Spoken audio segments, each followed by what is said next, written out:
Okay, so if you've been on the channel recently, you might have seen the God of War versus DMC debate that happened recently.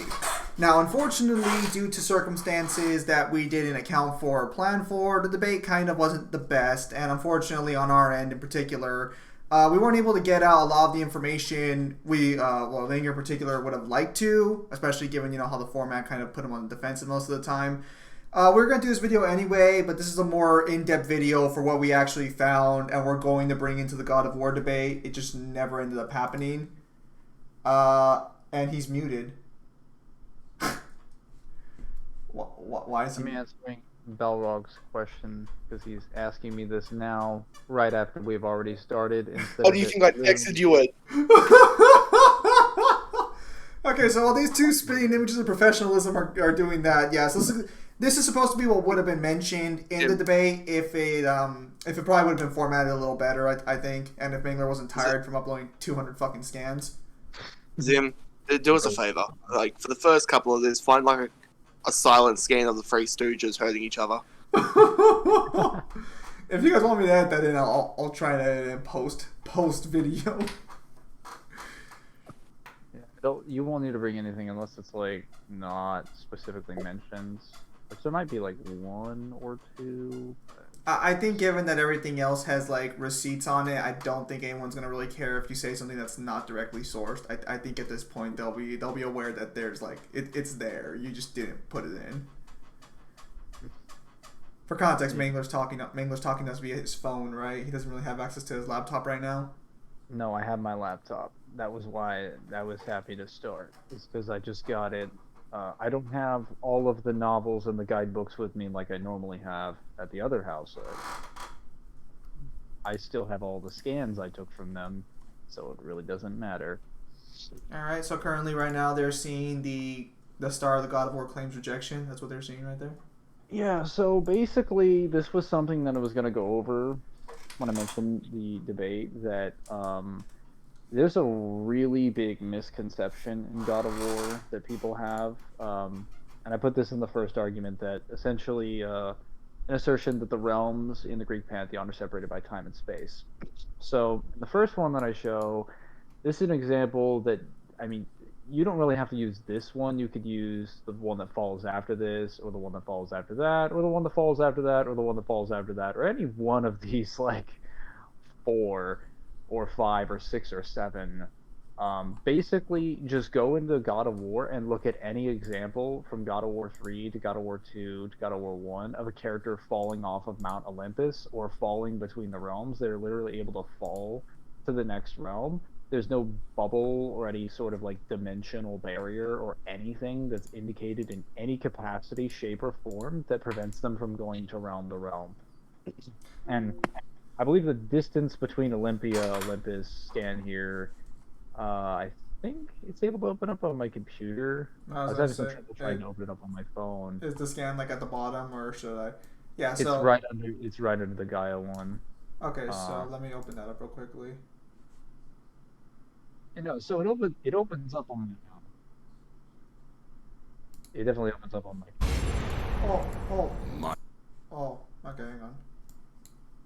So, yeah, so they're not gonna see this, but it's showing.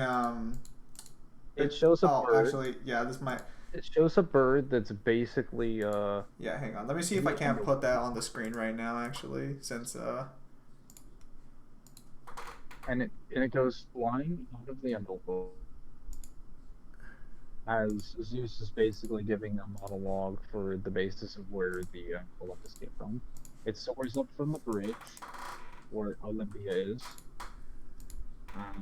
and then it keeps flying. Now, yeah. I don't know if this is like a harpy per se. Kind of looks like it. Yeah, so for those of you who can't see it, because the file doesn't open up on Discord, I'm going to try and find it real quickly on YouTube. But you have to open up the link if you're using it on the computer. Well, I did. It still doesn't pop up on its own thing, so I got to hang on. That's the first part of it, my bad. There's another part, but the second part basically features the bird getting killed on its way up the mountain. It gets killed by some debris. But essentially, it's able to fly out of Hades pretty easily, like, and fly up to the bridge where Olympia is, like, really, really easily, like, not even with the slightest convenience. The only statement that we have for an official description is from the chain, which states that the anvil dropped from the skies might fall 9 days before reaching the Earth, and it would fall another 9 days before reaching Tartarus. This technically isn't listing the amount of time that it takes from Earth to Hades, because Tartarus isn't necessarily Hades. It's the lowest possible pit in Hades, so it would still technically take less time to get to the River Styx. But I can actually argue that this distance would technically be retconned as even shorter based on God of War 3's opening and the stuff from Gaia and Kratos falling off. That it's actually significantly shorter of a distance, especially considering a fucking bird or heartbeat could just fly up. Do you have anything you want to add, Zim or Balrog? Yeah, so again, for those of you who can't see it, because unfortunately the program, when it just has Discord open, doesn't like working with other programs. At the very start of God of War 3, he is right. You see the harpy fly all the way up from the underworld directly to Olympus in, like, not even 5 minutes. I think the entire event takes, like, 2 or 3 minutes tops. It takes like 30 seconds in, like, real time. It's actually way worse. So like, you could argue that, like, maybe the heartbeat. Well, actually, no, you wouldn't be able to argue that the heartbeat's moving faster than light, because you have to prove on that distance alone that that's true. But, like, again, like, this is kind of the problem with Mount Olympus, and I guess the Greek pantheon in a whole, is that it's cemented in a reality where people operate under the culture and knowledge and technology of the Greek era. So they genuinely think what is impressive in the Greek era and what gods are in the Greek era is the extent to which the imagination can stretch. So they think the highest possible mountain is an example of, like, how the heavens should be. It's like, if I threw any fucking World War I soldier in there with, like, a biplane, they could probably make it to Mount Olympus in a short period of time. I don't know why, like, people seem to assert that this realm is, like, I've seen some fake scans that have said that this is, like, an infinitely layered heaven, or, like, there's, like, an infinite distance between this and the rest of the realms, and it's like, get out of here. There's nothing that supports that, and there's a direct chain of anti-feats. You think I'm bluffing about this, or, like, I'm lying to you?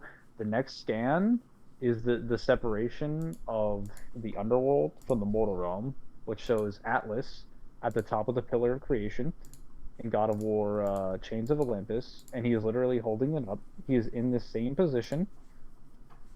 He's literally in this exact same position for, like, 10 years, because he gets put there at the end of the game. Well, actually, no, he gets put there for longer, because then there's, like, a several decades time skip after God of War 1 to God of War 2. And after Kratos basically gets fired from his job at the God of War, when he fights with Icarus, which I listed down here under the Shirko's YouTube channel. Okay, yeah, so this one is a fine. You want me to go 2:45, or where do you want me to go? Yeah, it's 1 minute. You can go around to, like, I think, like, to... You know I have this video too, right? Kyle, do you have a clip of, like, the heartbeat going up that you can post on Discord so I can show people? I know, because, like, I know you did. I just need, like, the full context to show people, like, hey, this is, like, his conversation with Icarus. He's just standing in this bridge on the Isle of Creation. He gets pushed off, and now he's falling to the underworld after, like, a minute of just punching out Icarus. Okay, yeah. So I'm showing it right now that, like, he's got Icarus's, like, shoulder. Icarus is fighting him. Yeah, he's just like, wait, maybe this is just fate sent me to help you. They're about to fall off the bridge, and okay, he's just punching him now. Yeah, literally the entire boss fight is you just punching the crap out of him. This seems a little one-sided. Well, we should also pay attention that as he's falling, there is no barrier. He just falls straight into the underworld. Yeah, there's no separation between them. They are literally just falling. And this isn't the first time this happens either. Oh, not bad, Icarus. Like, This is also not the only two examples we'll be giving. There are two other ones involving people just going into Hades directly. This is just him falling. Like this is like he hasn't even died. He hasn't like moved on to the passage of the afterlife. He just kind of fell off a bridge, and that was it. I mean, I believe we even have. Do we actually have the scans from the beginning of God of War 2? Because I was gonna say in the beginning of God of War 2. Anyone else could feel free to look this up if they want to.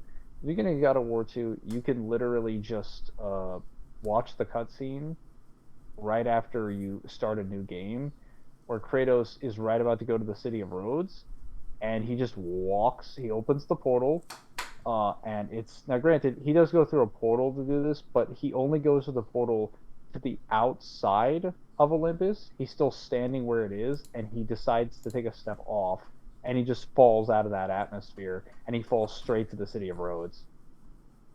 So like, No, we don't have that scan here. The only scans we have are Gaia you when you Kratos. could look it up if you wanted to. So it's not really necessary to prove my point. It's just like another example of it. In the example with the Icarus boss fight, he literally falls straight to the outskirts of the underworld. Icarus falls in. The clouds even move in to like get him, and suck him up.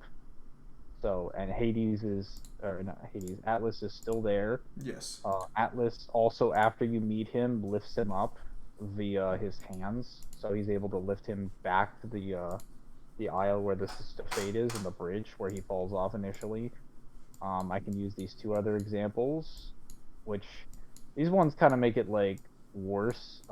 If you look at the scan that I mentioned that I provided from God of War 1's manual, it states under Hades' description that the underworld is hidden in the earth, a joyless place where the dead slowly fade into nothingness. The Is human dead will by. so, that's your Mangler, Tartarus scan? Oh, here we go. do you mind if I mention one of these feats from 3? Or are we going to get to that a little bit later? Which one? The one where he needs to fly up the chain to get back from We'll where the mention three chain kings to are balance. We'll to mention the get chain to back balance. to the labyrinth. We'll mention the chain to balance shortly. I was gonna say, Zim, you can probably type in undead legionnaires All right, let me type it in like in. the search tab, and you should be able to find. I believe. I typed in undead leg and it gave me nothing. I'm just typing undead. Okay, here we go. The undead legionnaires' corpses are left in the streets after death. No, it doesn't sound right. This one, I believe it's correct statements where what is it? It's right when Kratos is on the verge of going to get fire protection armor.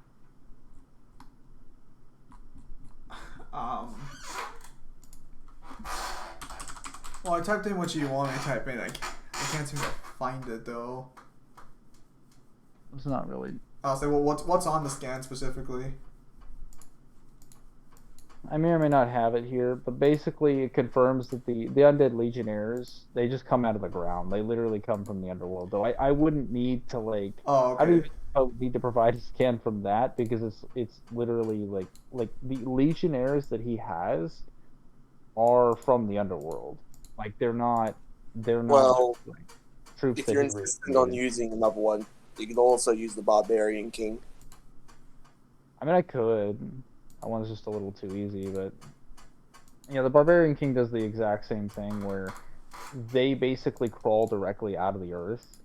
Yeah, it takes them some time to get there, sure, but like they're able to physically crawl out of the earth from the other world. Once again, showing that normal humans or just physically athletic humans can crawl in a short period of time. So even the distance of like the 9 days for the anvil, or that scan, the alleged scan that apparently it takes a 3 days fall, which we were talking about like terminal velocity for a person to fall from Olympus to the mortal realm, and then 3 days from the mortal realm to Hades. That's not even accurate if they can climb up there in a relatively short period of time. And a counter argument to this is not that they're superhuman speeds. You actually have to prove that. There's no basis or assertion to believe that, because there are normal humans in the Greek pantheon, and these, for all intents and purposes, are just normal humans that are being reanimated.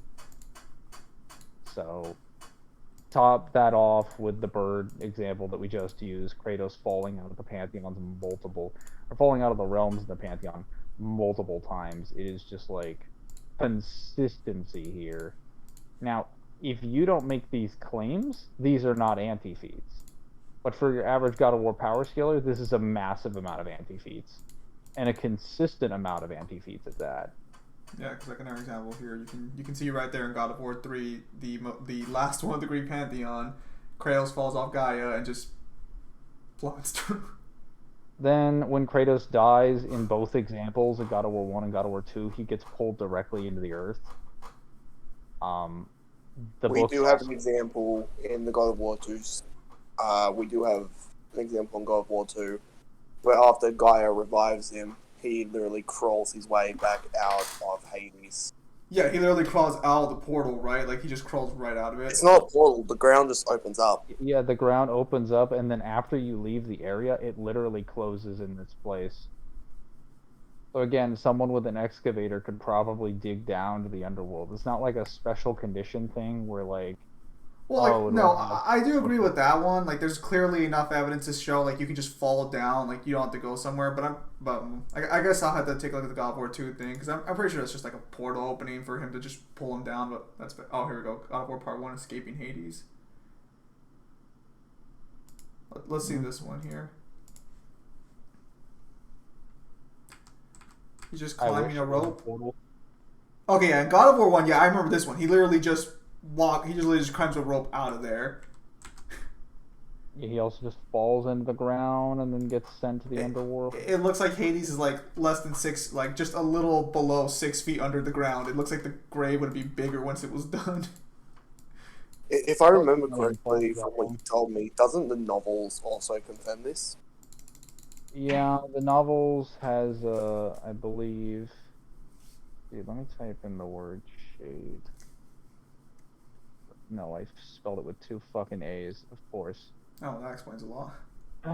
So...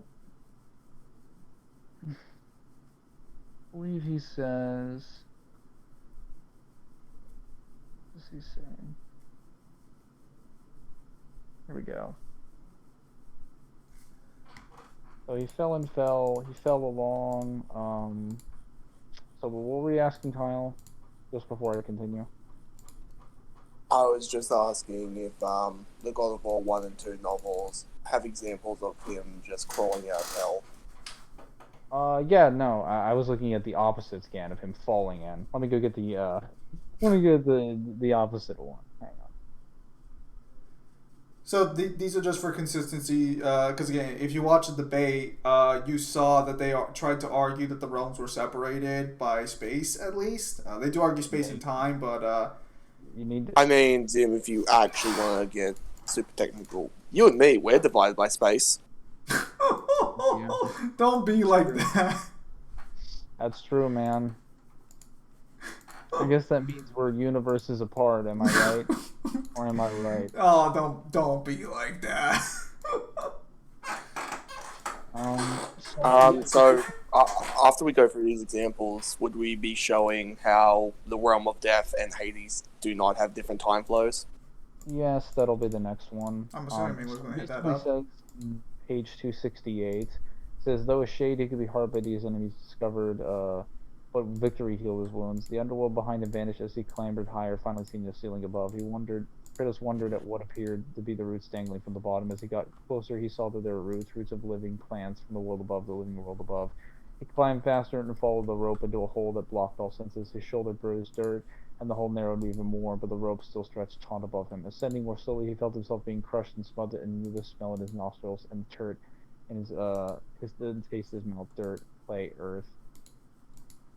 And then it literally goes on later that he begins to move his legs, struggling to bend for knees or widen his stance. His heart hammered and his lungs burned for air. He told himself repeatedly, "Shades don't need to breathe," which is an indication that he's now back in the world of the living, effectively. So yeah, he did just crawl out of the underworld. Let's pay attention to that one very specific line. The roots of plants reach into the underworld. This also means that if you are careless enough and you dig too far, you will just fall straight through. That's kind of funny. Like, oh, I'm just chilling out one day and out of nowhere into the underworld with you. Could you imagine how many children have just fallen in because they just like to dig? Yeah, it's just like the fucking Lion King 1.5, and just the dig, dig your troubles theme song, except they're just falling to their deaths.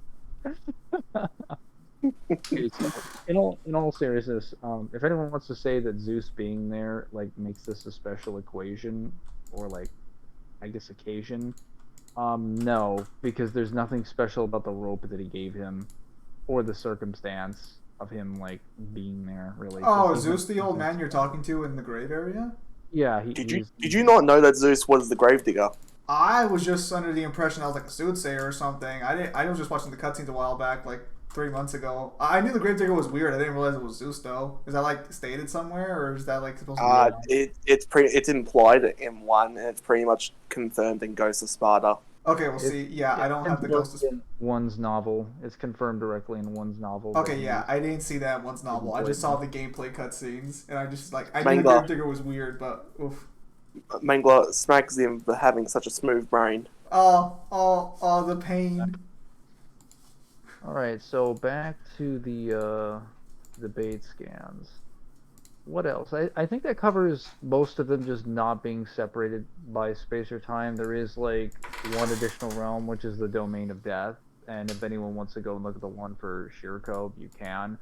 In this example, this is Kratos just basically meeting Deimos in the domain of death after all these years. And after they have a bit of a scuffle, Thanatos shows up and abducts Deimos. And again, listen to what I'm about to say very carefully.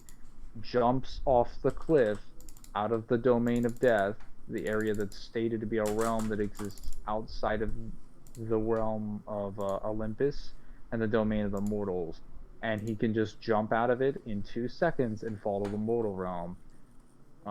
For people who try to say, well, that's an inaccessible speed feat or something, because they're separated by space and time, I just provided examples of this not being the case. So when Kratos falls out of this, so in 2 seconds, and he just falls through a cloud cover. Okay, so I actually asked a question and point out something that I know people are going to point out if they do watch this and they do have a question.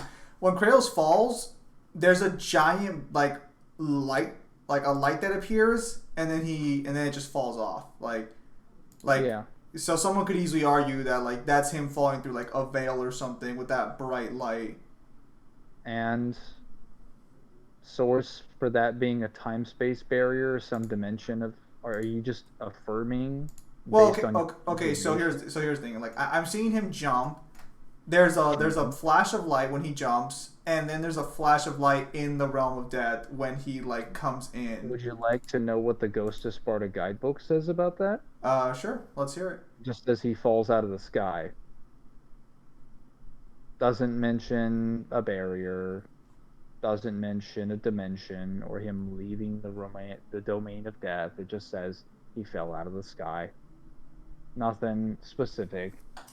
And considering all the other examples of these domain or all these realms in the Greek pantheon follow the same logic, I don't see any reason why the domain would be different. I could also go one step further and say when he jumped off, he's just above the suicide bluffs. What's stopping it being the reflection from the water? As the sunlight comes back upwards. Alright, that's fine. I'm just letting you guys know that that's definitely going to be something someone's going to point out. If people try and tell me, well, it was cloudy, you obviously don't know how the sun works, but okay. You need to provide evidence that the light itself would be like a barrier of a dimensional, like spatial or temporal barrier, and there's no evidence of that. Not in the slightest. No All right. statements, nothing. All right, just making Oh, sure. and I just want to say this right now. If your only reasoning is, well, I believe it is, so it is, you have one of the smoothest brains in the world, go see a doctor. Fuck off now and don't waste my time. Because, like, if you think it's bad now, it's about to get way worse. All right, I just point out that people would say that. Continue. Yeah. Okay, so the next one is an argument that I hear a lot, that there are different time flows in the various realms of the Greek pantheon. This is blatantly false. Not only is there not a direct statement anywhere that indicates this, or an indirect statement that indicates this anywhere, we have direct statements against this claim, actually, because when Kratos literally falls into the underworld for the first time, or at least I guess the second time, if you want to be accurate here, because he's been there since Chains of Olympus. He's on the little like bone platform things in God of War 1's novel. It says when he reached the ribs miles above where he began, he discovered a new feature of the particular realm: undead, skeletons, legionnaires, but there were no naked shades. They were armored, armed with all manner of weapons, and thirsty for blood as they had been in the world above. They spread out to intercept this passage, and as they moved into position, he saw that they were not alone. Two minotaurs bearing battle axes and a massive centaur brandished a sword. As long as Kratos was tall, stood with them. The centaur looked familiar. I know you, Spartan, the centaur growled. You sent me here only days ago on a street in Athens. And it's so with all of you, isn't it? I killed you all. And he says, and all of us are here to return the favor. So, for context, after Kratos died and was killed by Ares, he had been climbing Pandora's temple at this point for 3 days. So that is a direct, and the scan you can find is right there. Yeah, I can open it, but like I wouldn't be able to zoom in enough for people to read what's on text without. Yeah, so it says Kratos finally reached the top of the Titan's mountainous side. This is at the beginning, literally the first page of chapter 16. For 3 long days he had climbed. For the whole of the most recent day, he had been no longer scaling Kratos' high, but instead chipping his way up the side of the back to Kronos' back. So this is literally like right when he's climbing up to Pandora's temple. Yes. So the time frame is just that he killed the centaur in Athens several days ago, and at this point he had been climbing Pandora's temple for only 3 days. The timeline matches up very well, or at least so well enough that you really like. That's extremely difficult evidence to refute when you have no statements that confirm a separate time flow, no statements that confirm any sort of dimensions or barriers of space to consolidate said time flow, and this direct statement here. There's also the fact that people can be trapped on these little like rib areas, and it's worth noting that it was only a day out. Like the time that he spent at Pandora's temple was only a day removed from his journey to the ship of the grave of ships at the beginning of the game, when he kills the boat captain, when he leaves him to die in the Hydra's stomach. That was only a day before the events of the Athens battle. And the boat captain is still hanging on the ribcage by the time he shows up. So if anyone wants to tell me that like the time flow is like consistently different or slower or faster, I don't know, it seems like most of the people within the same time frame seem to be showing up here pretty relatively. Oh, do you mind if I point out 2 other examples of there being the same time? Sure. So you've got the Ghost of Sparta when he enters the domain of death. A lot of people will try and claim that this place is completely timeless. That's a different argument. We're just talking about. Oh no, I just want to point like something out, and I've got another one for God of War 3. Continue. Sure. Oh, God of War 3 is actually probably the best one, I think. But continue. So, for the people who claim, I've got a really big bone to pick for 2 examples. For anyone who claims that the domain of death is timeless, this is not true. If it was timeless, Deimos would still be the exact same age as he was taken, and no time would have passed for him. He is a fully grown man with a fully grown beard, as jacked as Kratos, if not more. And before anyone tries to point out, oh, but there's a scan showing the timeline for Ghost of Sparta, that is not from any of the official sources. That is from a fan website. Oh, There is no official sources. let's also be clear about this. That scan, which you can pick up in the God of War debate reference chat. Hang on, let me copy it over to Zim directly. Alice, I can just click on debate reference real quickly. It's this one right here. Yeah, this one that shows a timeline between all Yeah, of you the can. events. I would open it up in original so you can put it in your browser. That way, everybody can like see it when you need to come back to it. But basically, Oh, Discord does this, not like playing nice with other programs. Continue. so this color keys thing doesn't exist in the main game. It exists on a fan website for a collection of artwork for one of the guys that worked on the game. I understand if you want to honor the guy, like that's fine. But there's something suspicious here. I noticed all these timestamps. It looks kind of familiar, kind of like this one thing that I found on YouTube that is a color script gallery of Ghost of Sparta that has all the same pictures and is in the game. And may I just also say that, like, this timeline is not in Ghost of Sparta, it's not in the art book, and it's not in the guide either. Yeah. So if you click on this Not video on Twitter, posted it doesn't exist. that's only 20 seconds long, it literally shows. This is a treasure that takes like a little bit of time to unlock, though. So I mean, you're gonna have to do a lot of playthroughs of Ghost of Sparta to unlock this. But if you do manage to unlock this, this is in the game.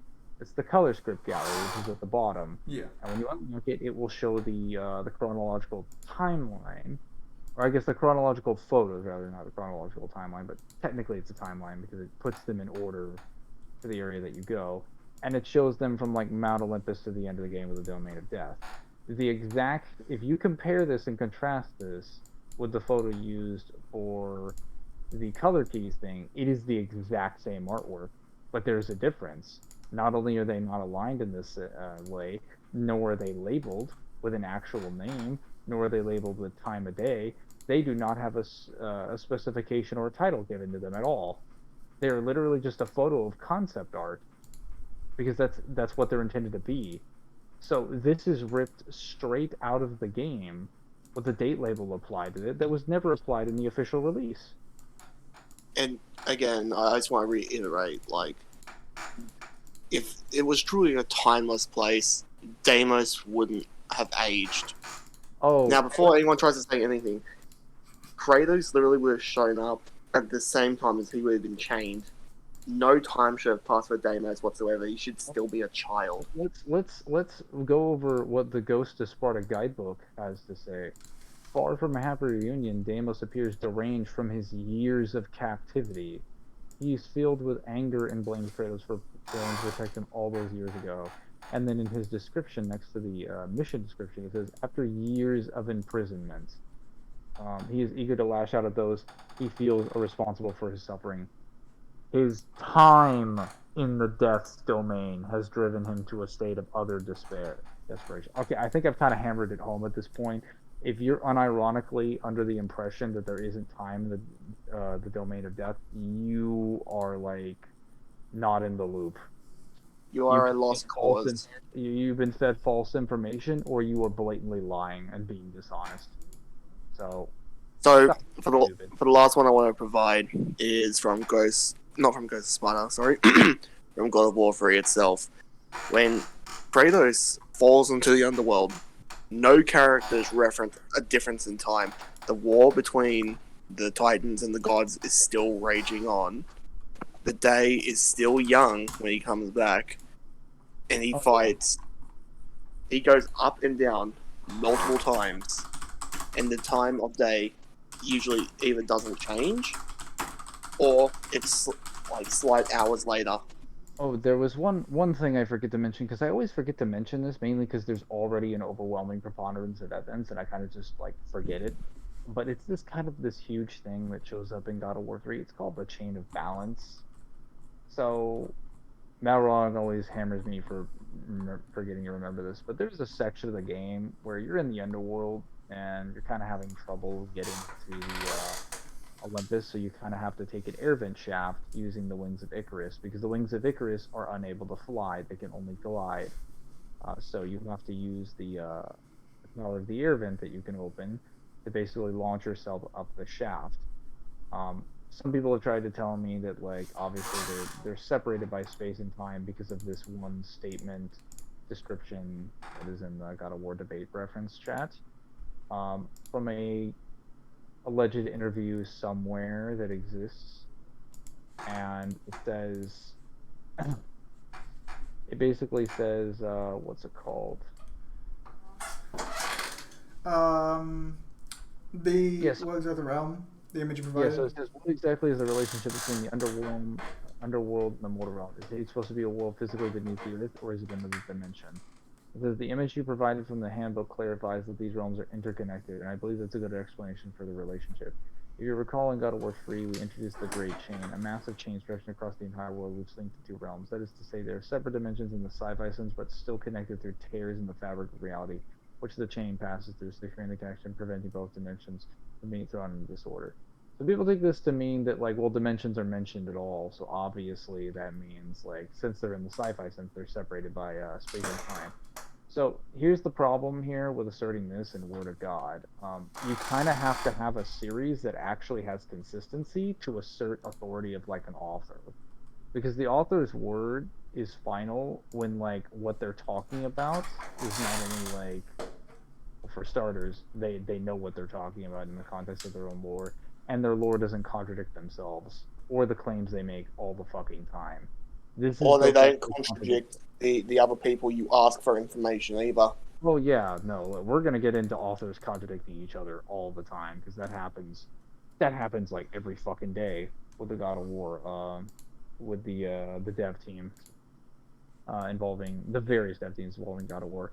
So the problem is that even if I try to use the dimensions, the statement of him mentioning dimensions, he literally explains that it's a chain that stretches across them through tears in the fabric of space, meaning there is a tear of the fabric of space large enough for this giant mine shaft with a chain to be built through it, with areas that people can work around this shaft, humans. Oh yeah, Okay. because there's scaffolding everywhere, right? Yeah, there's literally scaffolding everywhere. Well, on Mount Olympus itself, there's literally a civilization that lives there, and they have scaffolding everywhere. It's called Olympia. There's literally a city at the bottom of Mount Olympus. Well, it's not even the bottom of Mount Olympus. It's just like at the foot of the mountain, because the mountain technically stretches from the bottom of the underworld, if we're being, like, really technical here. So yeah, that wouldn't even be accurate if I took his word for it. Like, not completely, and it still wouldn't hurt my argument, because my argument simply is that there's a physical chain that connects it. And even if I accepted that, like, again, I don't have to fall through the chain. I can fall in an area outside of this. And again, there's not separate time flow, no dimensions or bubbles or anything. In fact, depending on where I fall, there might not even be a cloud cover. Which I've heard some people try to tell me that the cloud cover is like the space-time barrier, and I'm like, source? Statement? I would also like to point out that that particular interview scan you're seeing right there is not from an interview. It's from a Google document, because no one could source it. Like, we asked them to source it, and none of them could give us an answer for where this came from. That's without mentioning the fact that this couldn't be sourced. I'm operating under the assumption that this is true, and it doesn't give shit to the claim itself. It gives nothing. It's trash and garbage. Not to throw more fuel on the fire, but during the debate, I asked them to provide me links for several things, and they just couldn't deliver. Yeah, so for all we know, this might not even be real, because even if they want to fight me on this, I'll tell them straight to their face. You couldn't provide me links for certain scans. Like, just to clarify, even if you try searching what you directly see on the actual, like, page right now, we couldn't find any source even doing it like that. So this might not even exist.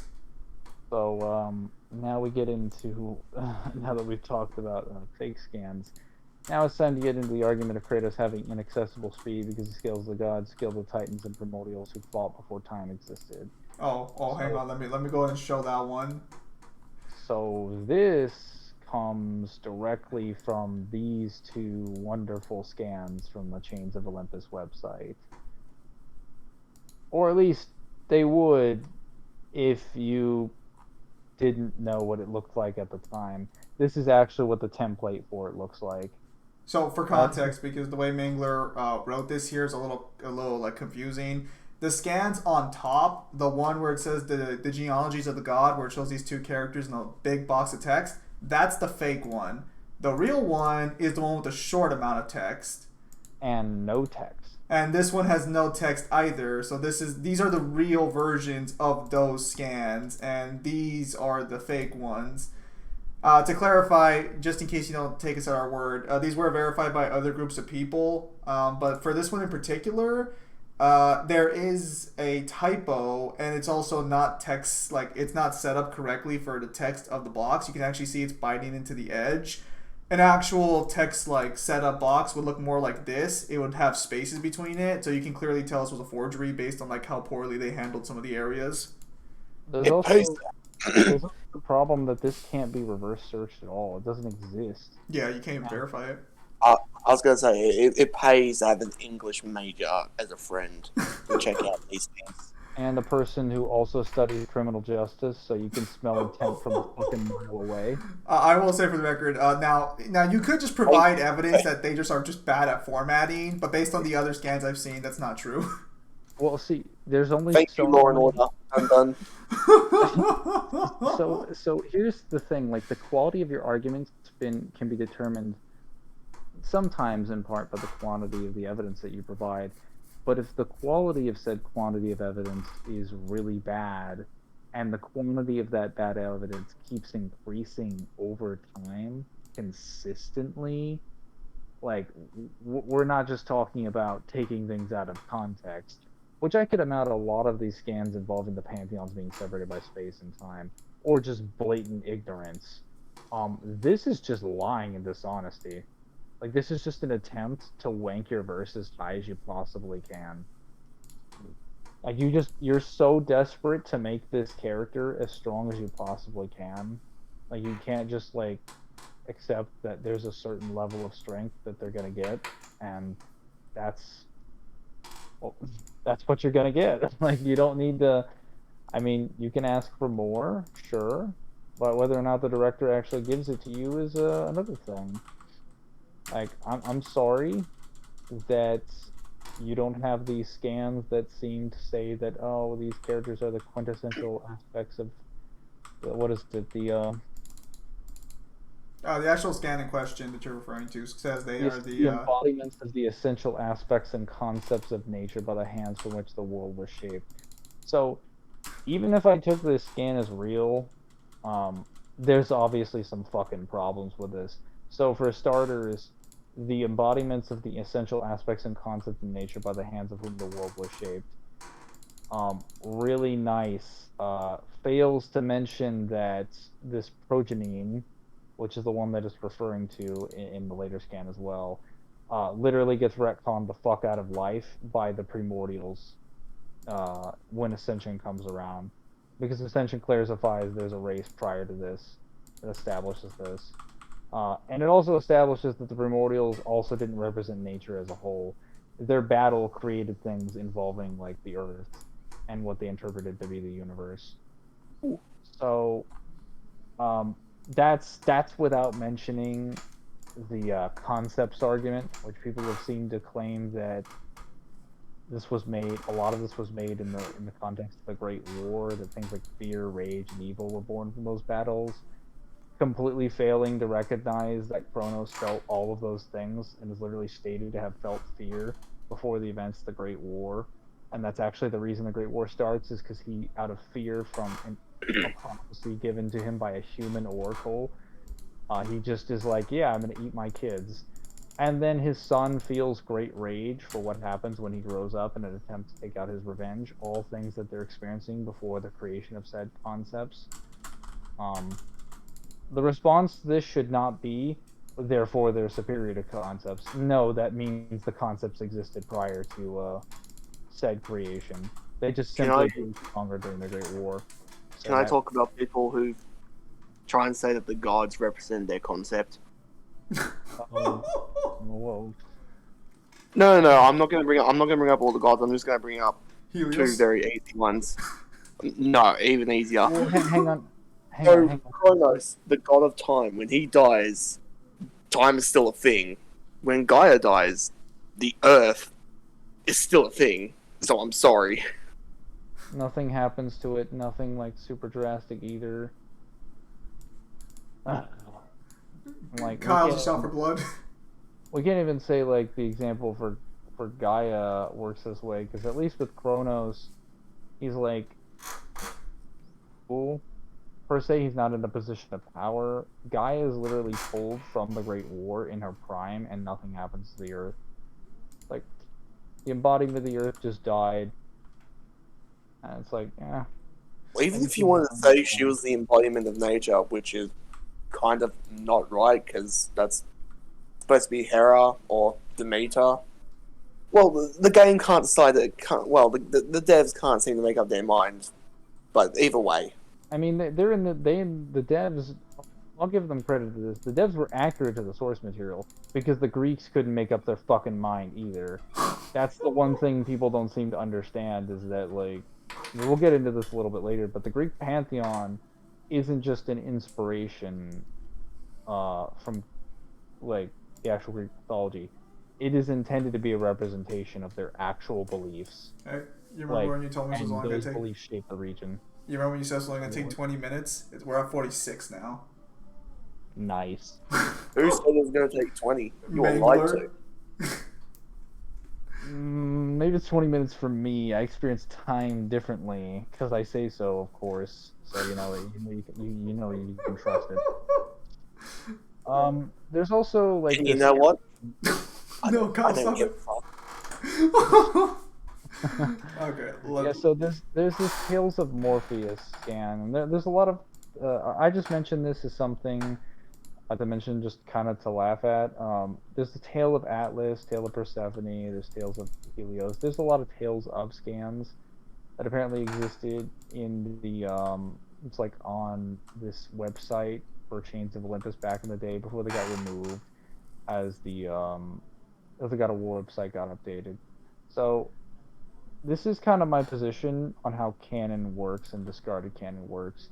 If you don't have a method or an opportunity to keep your source material intact, and it gets discharged, and it was your responsibility to take care of it, then I no longer consider it valid. Now, good. I was going to say, Zemus pointed out to me, sometimes it can be quite expensive to upkeep a website. I understand that. That's why archiving is a thing.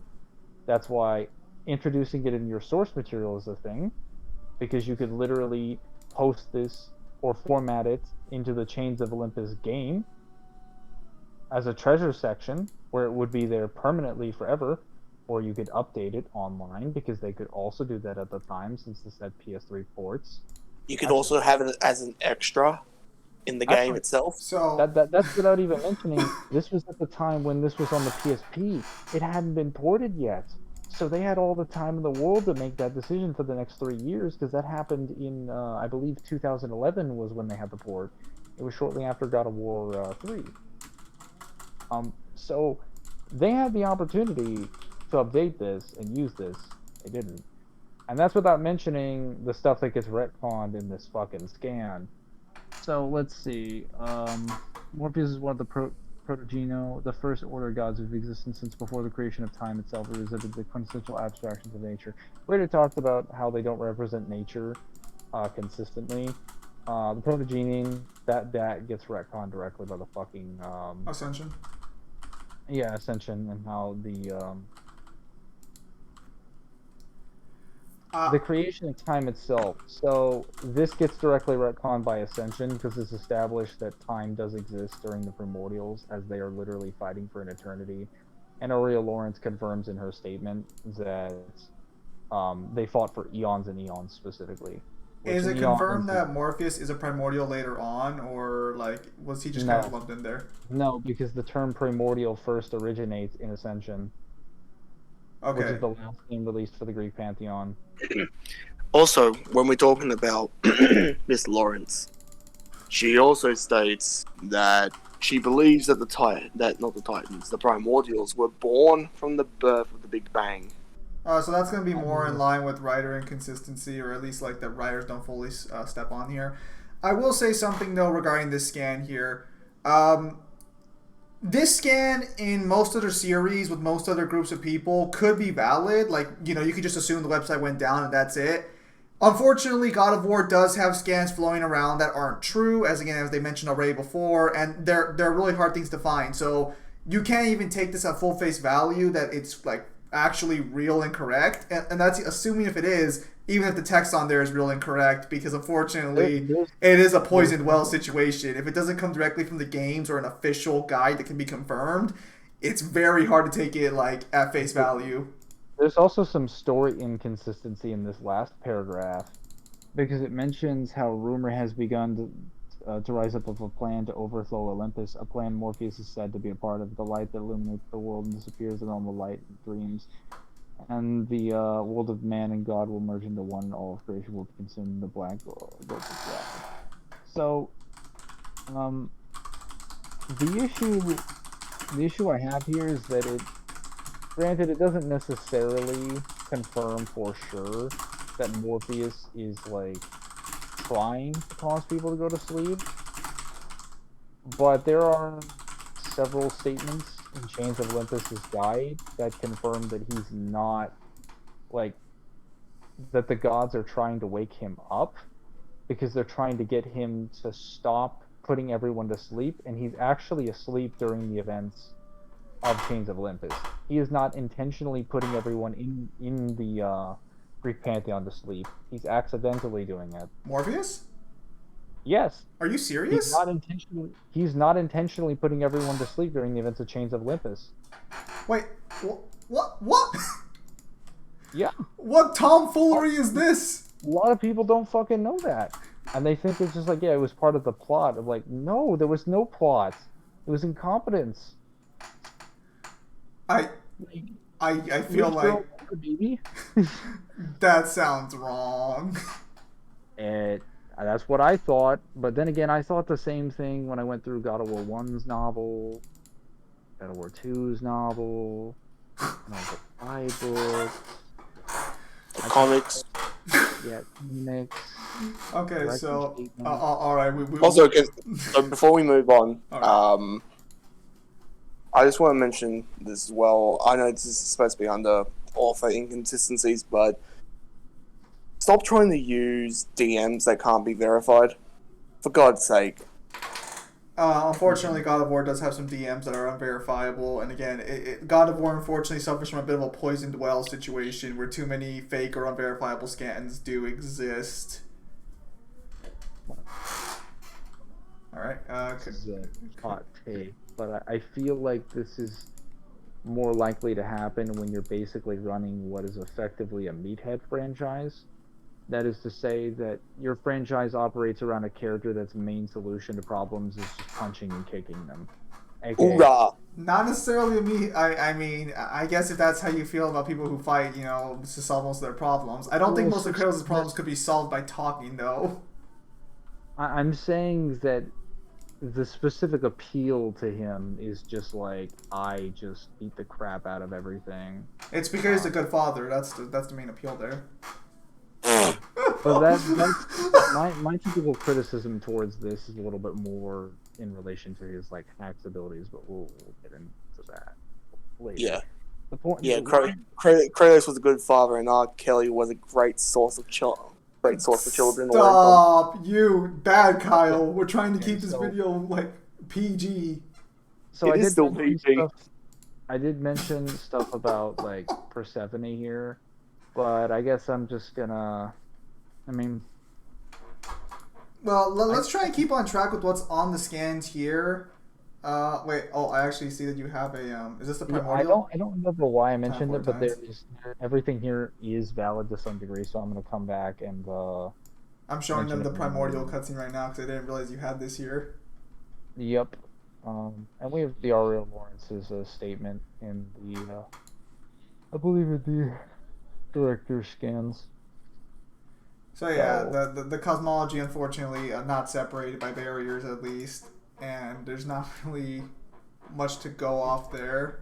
Ariel Lawrence's statement specifically that she makes is that, let's see, the person asked them, "Hey, Ariel, I'm calling her Ariel, but Ariel, thank you for the prior help.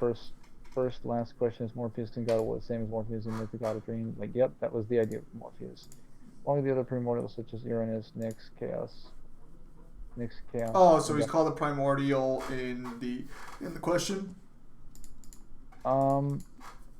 Yeah, no, Johnson Hammerstein. So, yeah, that's a little weird because technically we don't recognize changeable items. But they're referred to as the same as the primordials and it says yes, Nyx did make it in the form we wanted, but there's always some sweet concept of what we imagine. Is who is the strongest or all of them are equal and how long they fought each other. All of them have different strengths and weaknesses. If one could win, they'd probably still all be in power. Eons and eons.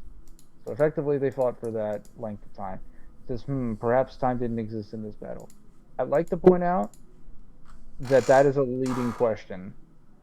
Nothing about that would be indicative. You just say maybe time is different. Saying time doesn't exist is not necessarily true. You can have time drag on for a really long period of time, and it could, again, like the flow of time could just be a little bit silly. But our Ariel confirms what she says here. She says, "For me, time became immersed in the God of War universe when Kronos was born." So, some people seem to think that this means that Kronos created time. This is not true. This is not what this statement means. It means that time became like a proper flowing measurement in the God of War universe. That is to say, like, she literally confirms time is existing for eons and eons, which is a length of time. Okay, it was lasting for an eternity. So time already exists. Maybe they're experiencing it differently, but it still exists. It still has a flow. The flow is just a little bit fucked because it doesn't have like a proper like stretch. It's not really clarified like what she means when she says this.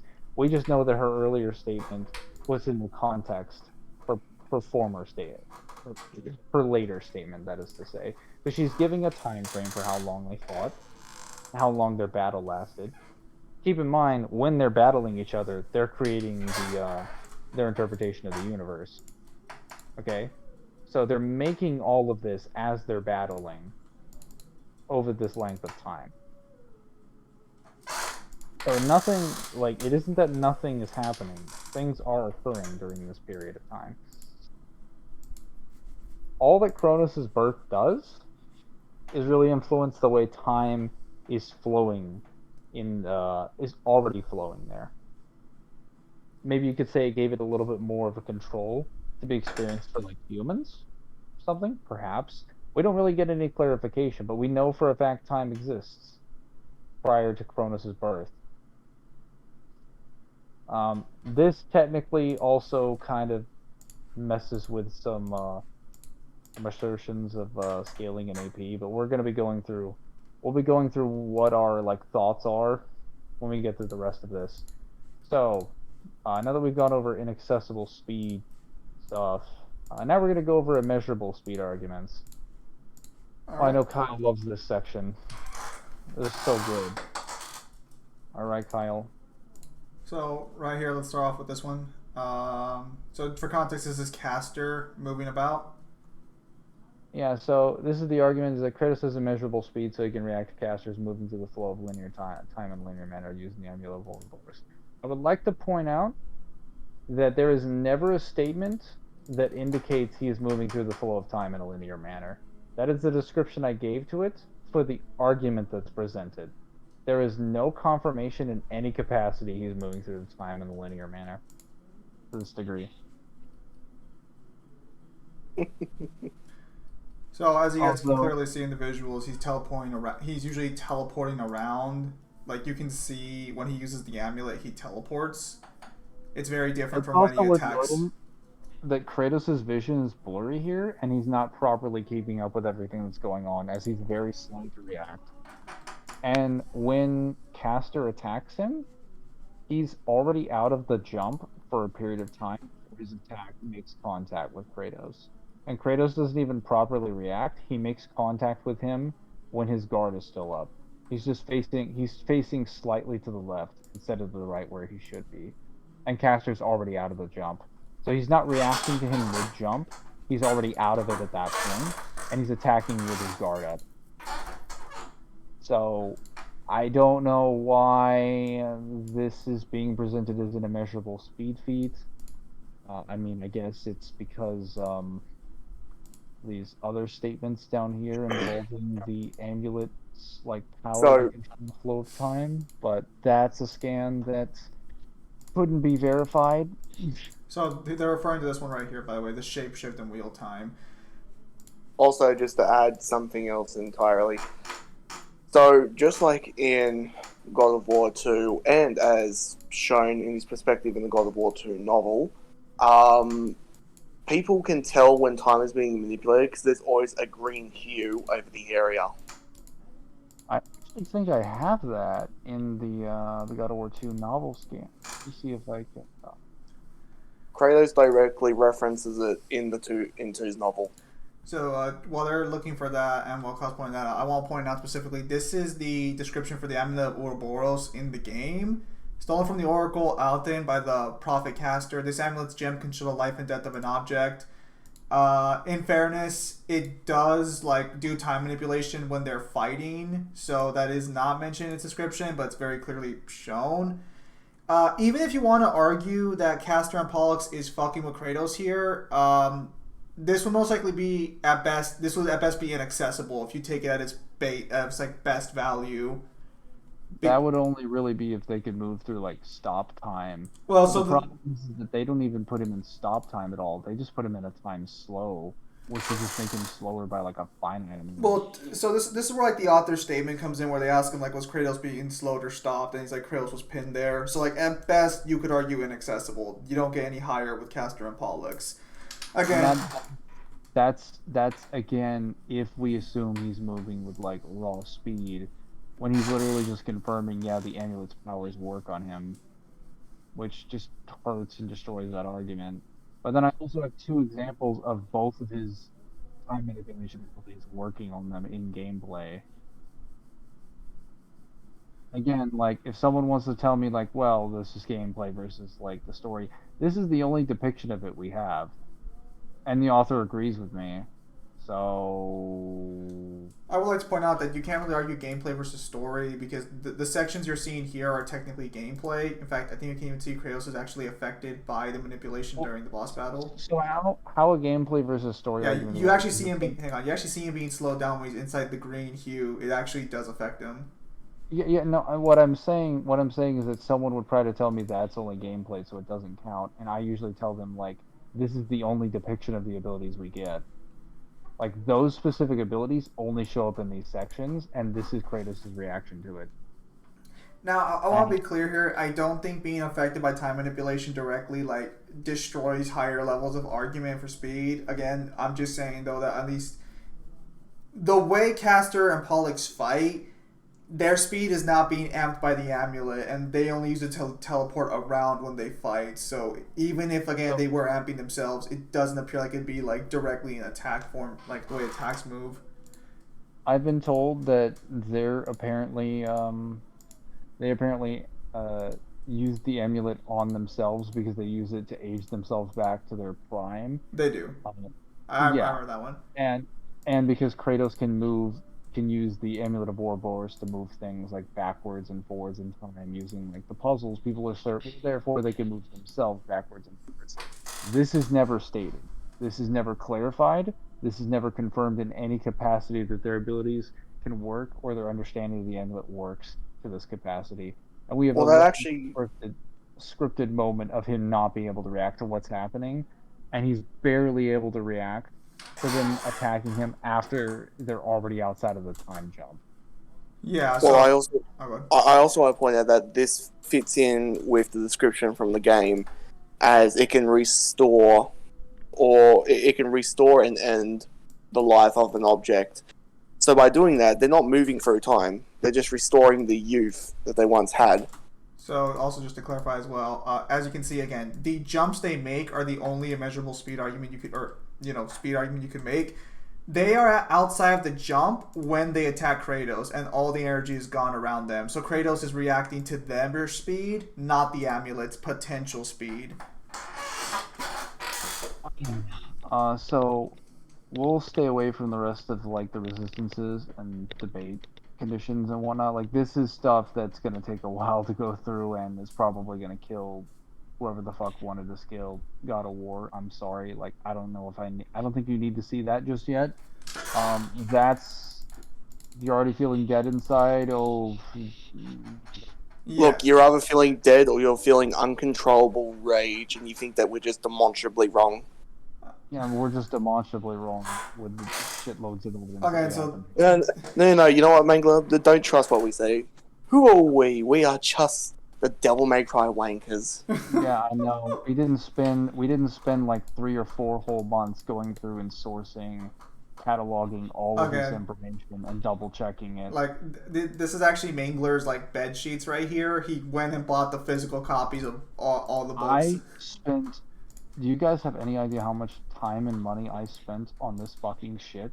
And I literally took the exact. So my interpretation was that I took the exact interpretation that Kratos was 2C and at inaccessible speed with a wide variety of attacks, and I took that as true. I took and accepted all of those claims to be correct, or at least most of them to be correct. I went into Ascension, and I immediately started noticing shit that was wrong. When it got to Chains of Olympus, it was very fucking clear this cosmology has some issues, and it just got worse. But I mean, to get back to like I guess the immeasurable speed thing, like I did also mention this earlier, but I'm gonna mention it again. Like the shape shift and willed time scan that's mentioned here. Um, we were told by the God of War guys that this was from the I believe they said this was from the art book first, and then when we confirmed it wasn't there, then they said it was in the guidebook for Ascension.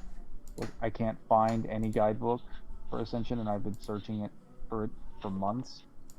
Guidebook I did manage to find, which was locked behind like an $100 paywall, but I managed to watch a YouTube video going through it.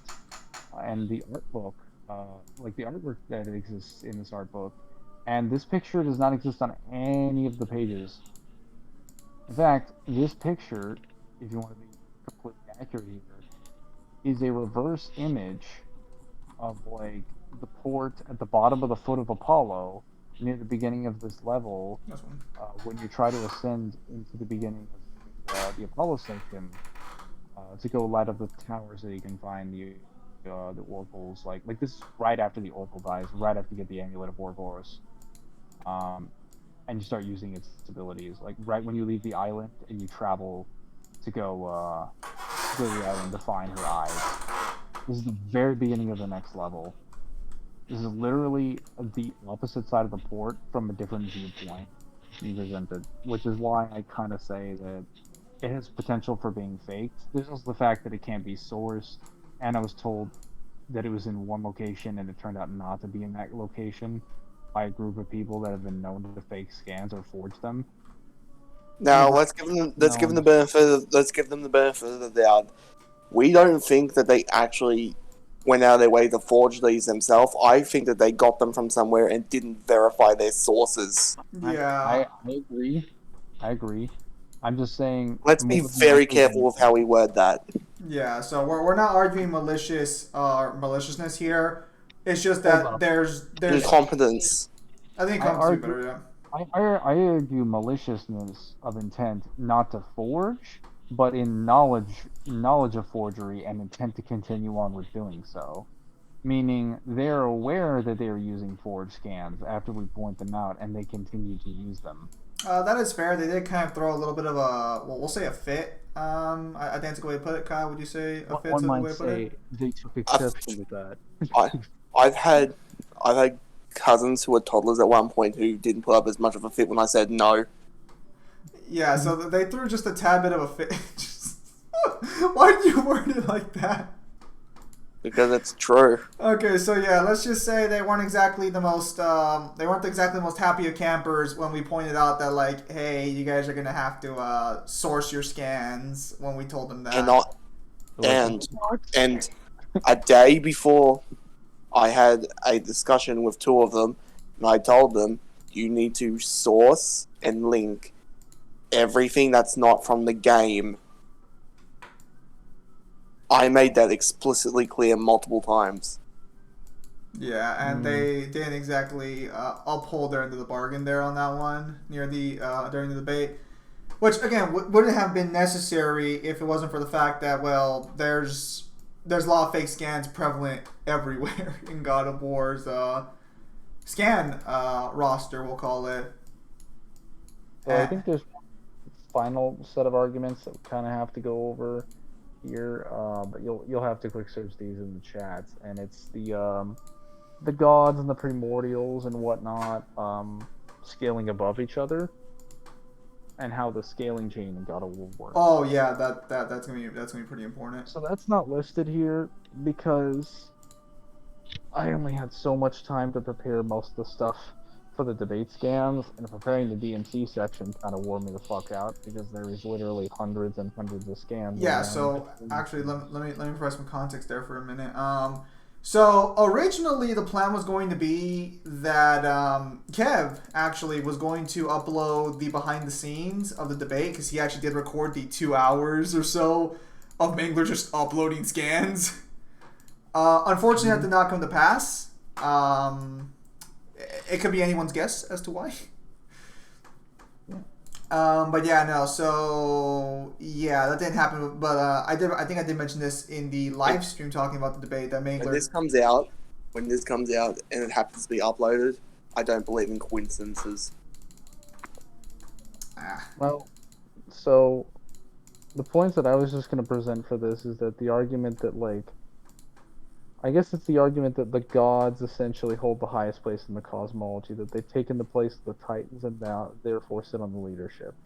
So God of War 3 directly disagrees with this. Where should I search this? As does God of War 2. Specifically God of War 2's novel. So you can search, I believe. So give me something to search, maybe look one. Search Atlas, I think.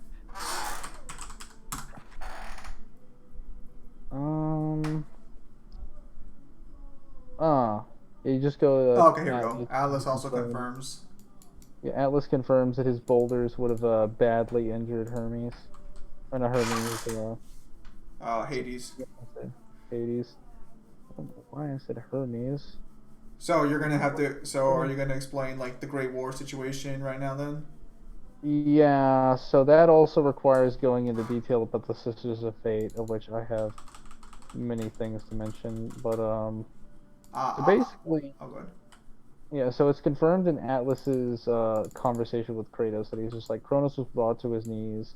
Zeus hated Kronos, his father above all others, was determined to drive one thunderbolt after another into his trembling flesh, so that Hades could swing chains about and shackle Kronos' soul. But I began my fight tearing off boulders from the side of the mountain, then flinging them at Hades. If any of them had struck the god of the underworld, it would have seriously injured him. So, let's establish right here that Hades is the third strongest god in the pantheon. Are you sure about that? Well, okay.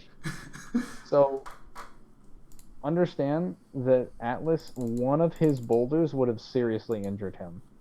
By his, like, a serious injury in the God of War universe can amount to having your legs broken. Or, like, as shown by, like, the gods and what they do in God of War 3, as, like, typically, like, things like decapitation, impalements, various, like, removal of limbs or major organs can usually kill them. So I would imagine breaking an arm or a leg is quite an effective way to harm them. So if we're to interpret what a serious injury would be, it would probably be somewhere in that realm to just crippling him for life. Yes. One of his boulders would do this. Now, it is established, I want to say at least 6 times by the Sisters of Fate throughout God of War 2's novel that the only reason the gods win the Great War is because the Sisters of Fate deemed it so, and they manipulated them through fate manipulation and body control. The only reason the gods won the conflict at all was because the sisters were simply more interested in their story, and they thought it would be more fun. Which means, logically speaking, the Titans are stronger than the gods. And if anyone wants to sit there and tell me, well, that's not true because God of War 3 comes around.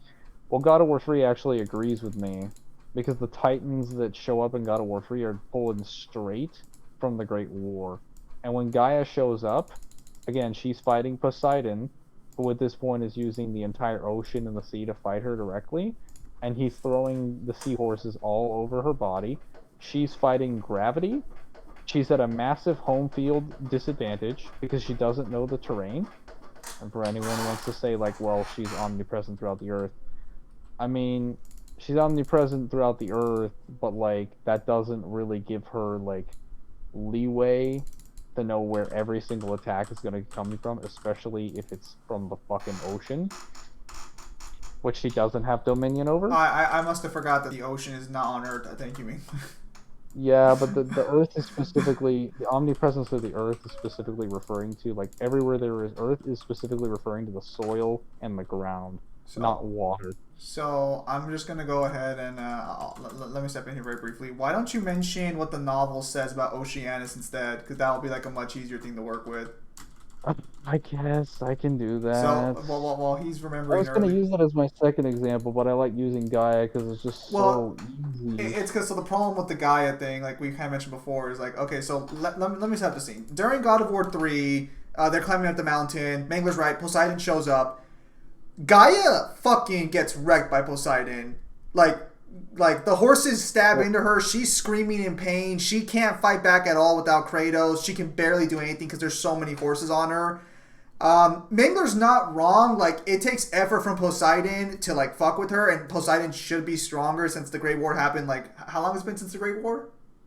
1,000 years. Yeah, so it's been 1,000 years. Like, the point is that in that particular scene, Poseidon is destroying Gaia. Like, if Kratos wasn't there, Poseidon would have won. Let me provide the context here. Gaia, again, is climbing on the side of a mountain in unfamiliar enemy territory where Poseidon has the complete and total home advantage. He knows where she's going to be, and he has the full power of the ocean to pull her off, and none of her allies are around to help her, except for Kratos. She literally can't fight back because she has to hold on to the mountain or she's going to fall all the way down.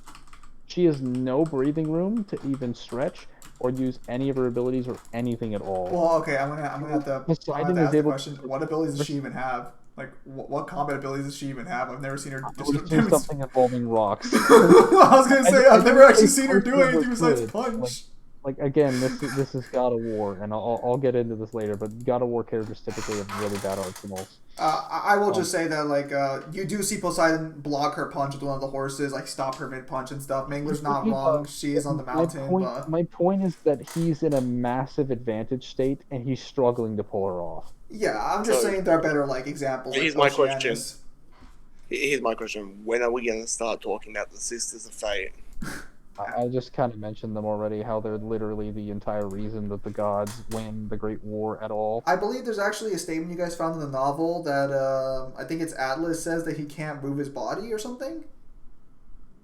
No, so what he says is that all of his missiles, his stony missiles, were just dodged by Hades.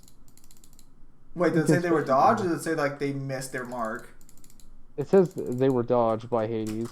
But given the fact that we know based on the Sisters of Fate's manipulation of Hermes that they can force people to move their bodies at certain points in time, we can just argue that they manipulated the Titans to move a certain way at certain instances for a brief period of time.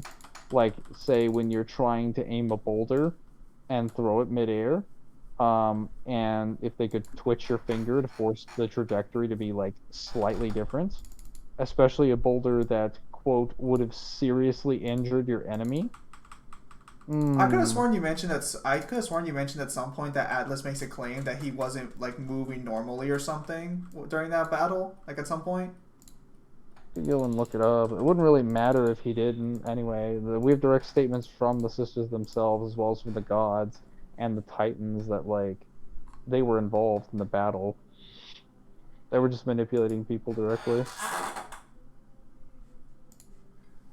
Alright, so regarding the Oceanus thing, you want to explain that one very briefly?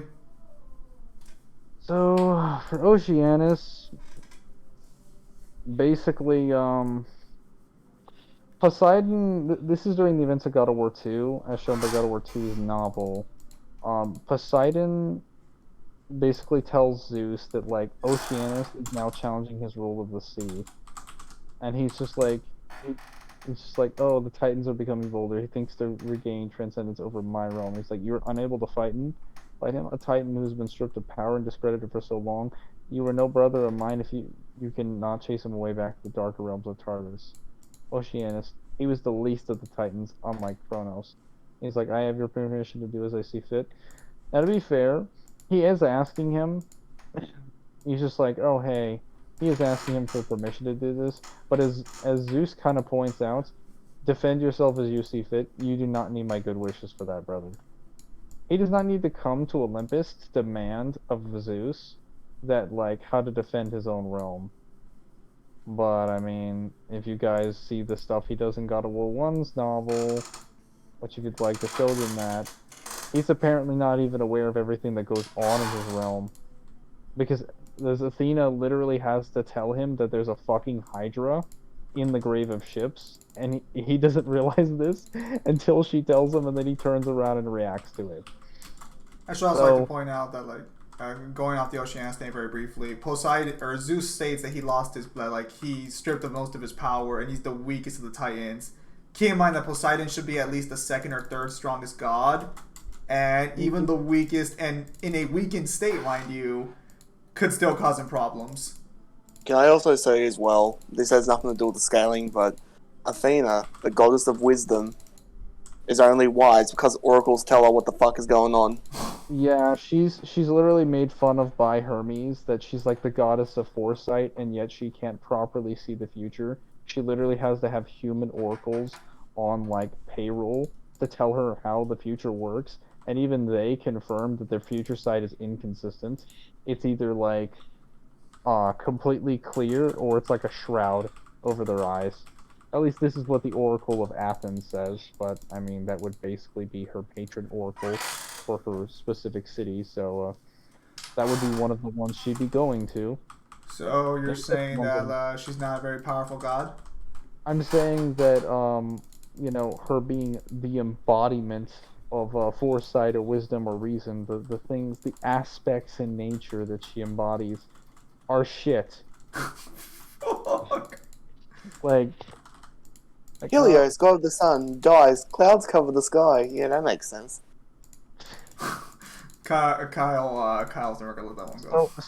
Oh wait, actually, this is a perfect time to mention Helios. So, we want to talk about the fact that Helios is arguably within, like, the top 6 or 7 strongest gods. I mean, if we're going by order, it'd be like Zeus, Poseidon, Hades, Ares, and then kind of debatable at that point.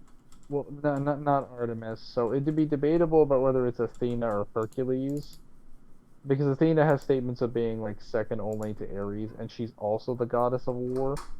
So, like, you mean that guy who was gonna beat Zeus in the fight? I remember that Chad. Yeah. What about that Chad? And then Hercules is also stated to be, like, a direct nominee for the god of war. He also fights, like, the strongest version of Kratos, even though he does it with Nemean caduceus. He's also capable of holding up, like, the world from Atlas, and he does do that, so he has direct feats that we can actually put him. Wait, he holds up the world pillar at one point? Yes. So that does happen. Are you unaware of the labors of Hercules? Oh, yes. Wait, that's right. Those are canon to God of War. I forgot about that. Yes, they are. So they actually happen during the events where he's the God of War, because he literally states in his cutscene where he's just like, when you were being nominated the God of War, I was sent out to retrieve an apple, Yeah. basically. Yeah, that's one of his And labors. that apple is literally the I believe that's the quest where he goes to hold up the sky, because he tricked Atlas. Doesn't it start off where he like I know this is completely off topic, but doesn't he like ask Atlas for where the apple is, and then Atlas like sure, but like lift my weight for me. Yeah, he says, "Lift my weight, and you can go find it, and then like bring it back to me." And then I think I don't remember what his exact words are when he brings the apple. Hang on, in the lore, wasn't it lift the earth for me and I'll point you in the direction? Yeah, and then like fucking he's like, now you're gonna carry the earth forever now or something, and then he's like, yeah, how about no? Or Atlas. So I would say aside from that, then we have Helios. A lot of people like to put him higher. I personally don't care. Once we get past Ares, it really doesn't matter who's number 5 versus who's number 7. So Helios has direct statements of his power being able to destroy the world, that kind of stuff. We can at least infer that this is somewhat true, since his power is strong enough to destroy the world pillar, which holds up the Greek pantheon. So understand this is one of the strongest gods in the Greek pantheon. We have a direct video footage taken as courtesy for our friend Balrog here, that shows Kratos just shooting a Is that God of War 3? at his yeah It is. at his fucking fire steeds, and look what happens to him when this unnamed random fire titan gets his hands on him. There we go. Touches his hand, throws him, and well, Not to put a pun, but he's completely mangled. Why did you do that? So he tosses him in there, and this is where he looks like afterwards. So he got fucked up pretty badly. So he is bleeding badly on the floor. His legs are essentially like they're probably broken. Yeah. The bones in his legs are basically dust. He's also bleeding all over the face, and his I believe there's a scan here where he rips the head from Helios's body. If it's not further up above. I mean, it doesn't really matter. Like the point kind of gets made that like he got fucked up by just one throw on the mountain. He is basically incapable of continuing the battle. He's crippled. So if that guy had crushed him any harder, or if he had done it a second time, Helios would have been dead. This is a completely unnamed fire titan that has no significance to him, and he one-shot Helios. Yes, so one of the strongest gods in the Pantheon, or at least strongest feat-wise, got one shot essentially by a Titan who is supposed to be weaker than or no feats outside of that one feat. And he did it casually, and then just went about it the rest of his day. And it should worth knowing the way Helios was fighting him the entire time was with hit and run tactics. Helios did not want to get hit by him at all. Like Helios is literally built for hit and run tactics because he's a projectile fighter with his light projectiles and his fire shield. He also flies around on the fire steed, so we can make like an extremely strong argument for him fighting and zoning people from a distance, which is exactly what he's doing when he's flying around the outskirts of Olympia trying to hit this fire titan. Yeah. So he's not challenging him in a one-on-one. He's not literally having a brawl and a battle to the death. He's just trying to like get an edge and a weakness, and so he fades horribly. So we've seen evidence for all of the gods being either weaker than, or the Titans usually being stronger. Again, Oceanus, what Atlas was saying, what we just saw with Helios. I would say, how would you address the Poseidon scene at the start of 3 where he just slams into the Titan and just drops it off the mountain? So, the same example that I meant with Gaia, it's that they are literally crawling up the side of a mountain. They're not trying to fight Poseidon. Because at this point, even if we're talking about the one where he Poseidon literally just dive bombs him. Poseidon gets a running start and is jumping off the top of Mount Olympus and hitting him with full force. So Poseidon at this point is the second strongest Titan. So the only Titans that they really had problems with among the big three were Kronos, Gaia, and Atlas. So this isn't necessarily like an issue scaling wise for like Poseidon. They can still injure them. They can still physically move them. So if someone can physically move you and they jump off a building and land on you in full force, you're going the fuck down. It like that's It's also good to mention that if someone of that power getting hit in such a very hyper-specific point, all the force will be pushed onto that area. he's also not landing like splash damage. Uh, Ignore the pun. He is You two are he is terrible. literally landing and focusing all of his strength in the middle of the Titan's chest and like targeting him as best as possible while falling downwards and using gravity to his advantage while this guy is fighting gravity and falling up the side of the mountain. He is in literally no chance and he's at a massive territorial disadvantage. Nobody mentions the context for this when they're just like Poseidon just fucking wastes these guards, and I'm like, or these titans, and I'm like, I mean, I guess, but like context is important too. But who really needs that? Am I right? Who really needs that? It's not So, important at all. is that spite I'm hearing in your voice? It's important to not be an idiot sometimes. So yeah, that's. So is there anything else you'd like to add for the cosmology side of things? Again, there is much more going on here besides the cosmology things. There are resistances and stuff that would need to be addressed. Yeah, I got something to say. This is just the Greek stuff. We're not even acknowledging anything in God of War 4. Yeah. Although apparently you could make a slight argument that God of War 4 No, that's for a later date. No, that's layer day information. That's layer day information. Again, there's so much information you have to talk about in God of War 4 to explain how that works. All right, apparently that's layer day information. Apparently, I'm However, unrestricted. In talking about the Pantheon, we kind of now have to talk about the last thing that's all the way down to the bottom of the God of War debate. My God, I'm so sad that we were talking about the gods and the concepts, and I didn't bring up Thanatos, the god of death. He will die after he dies, by the way. Oh yeah, so let's talk about the fact that let's mention how the gods die and what they govern in reality, because this is also a fun little argument. People use God of War 3 and they're just like, this is the pinnacle of like showing how gods are conceptual beings in nature. No. Okay, so Athena dies, nothing happens to wisdom, purity, war, or reason. Ares dies, nothing happens to war. Actually, you know what Zeus has to say about Ares' death? You wanna know what he has to say? Well, why not, Mangler? Why not? What do you have for us, Mangler? What do you have for us mere mortals? So Zeus confirms that war is still around and existing just fine without a god of war. Because if you recall, is that what is that? Please tell me that's not his direct statement.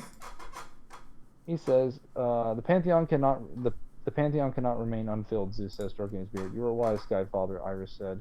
The mortals will come to wonder why there is indecision in Olympus if you do not choose a new god of war soon. I would like to point out that the mortals have no fucking clue that there is not a new god of war. They would be under no impression for that unless they were privy to the events that happened at the Battle of Rhodes. But pretty much everybody there fucking died. So I don't know why Iris is saying this. It wasn't the Battle of Rhodes, it was the battle at Athens. Yeah, no, I think in that Peel Survive where you could tell that like a legend would have spread that Kratos would have killed them. It is the Battle of Rhodes, because this is in God of War 2. Oh, you're saying when Kratos gets kicked out of his position. Yes, because there's no... Well, so he literally says, like, there's no lack of war below. So, okay, so you misphrased it at the beginning then, because you said when Ares dies, but this will be when Kratos loses his position. My bad. Well, so when Ares dies, nothing happens to war. Yeah, but Kratos takes a job like 5 seconds later. Well, it still doesn't matter though. My point still stands. Like the position never remains completely unfilled in Kratos' example. Nothing happens. There's no lack of war. Nothing's going on that's causing problems. Could you just argue that like Athena's also a god of war, so that's why it was still around? She stands for more than just that. Okay, so this is where you have to Also, get into Athena the like. dies, nothing happens. This is where you have to get into the cultural side of it. Ares is brutality war. She is strategic warfare. Yeah, She's so literally the people who sit in the war room. both of them die. Nothing happens to the tactics, or like, at least nothing that we could prove, nothing that anyone can prove, happens to like how war is conducted or the concept of war in general, or how it exists. We're talking about cosmology. We're gonna mention the other pantheons, or are we gonna leave that for another day? Later. We will mention how getting the pantheons works, but we will not mention the qualities of the other pantheons, per se. Okay, so then we have to talk about the fact that like when Thanatos dies, there's still death. Um, Persephone dies, the seasons are still around. Like, it's not like she isn't a god of Olympus.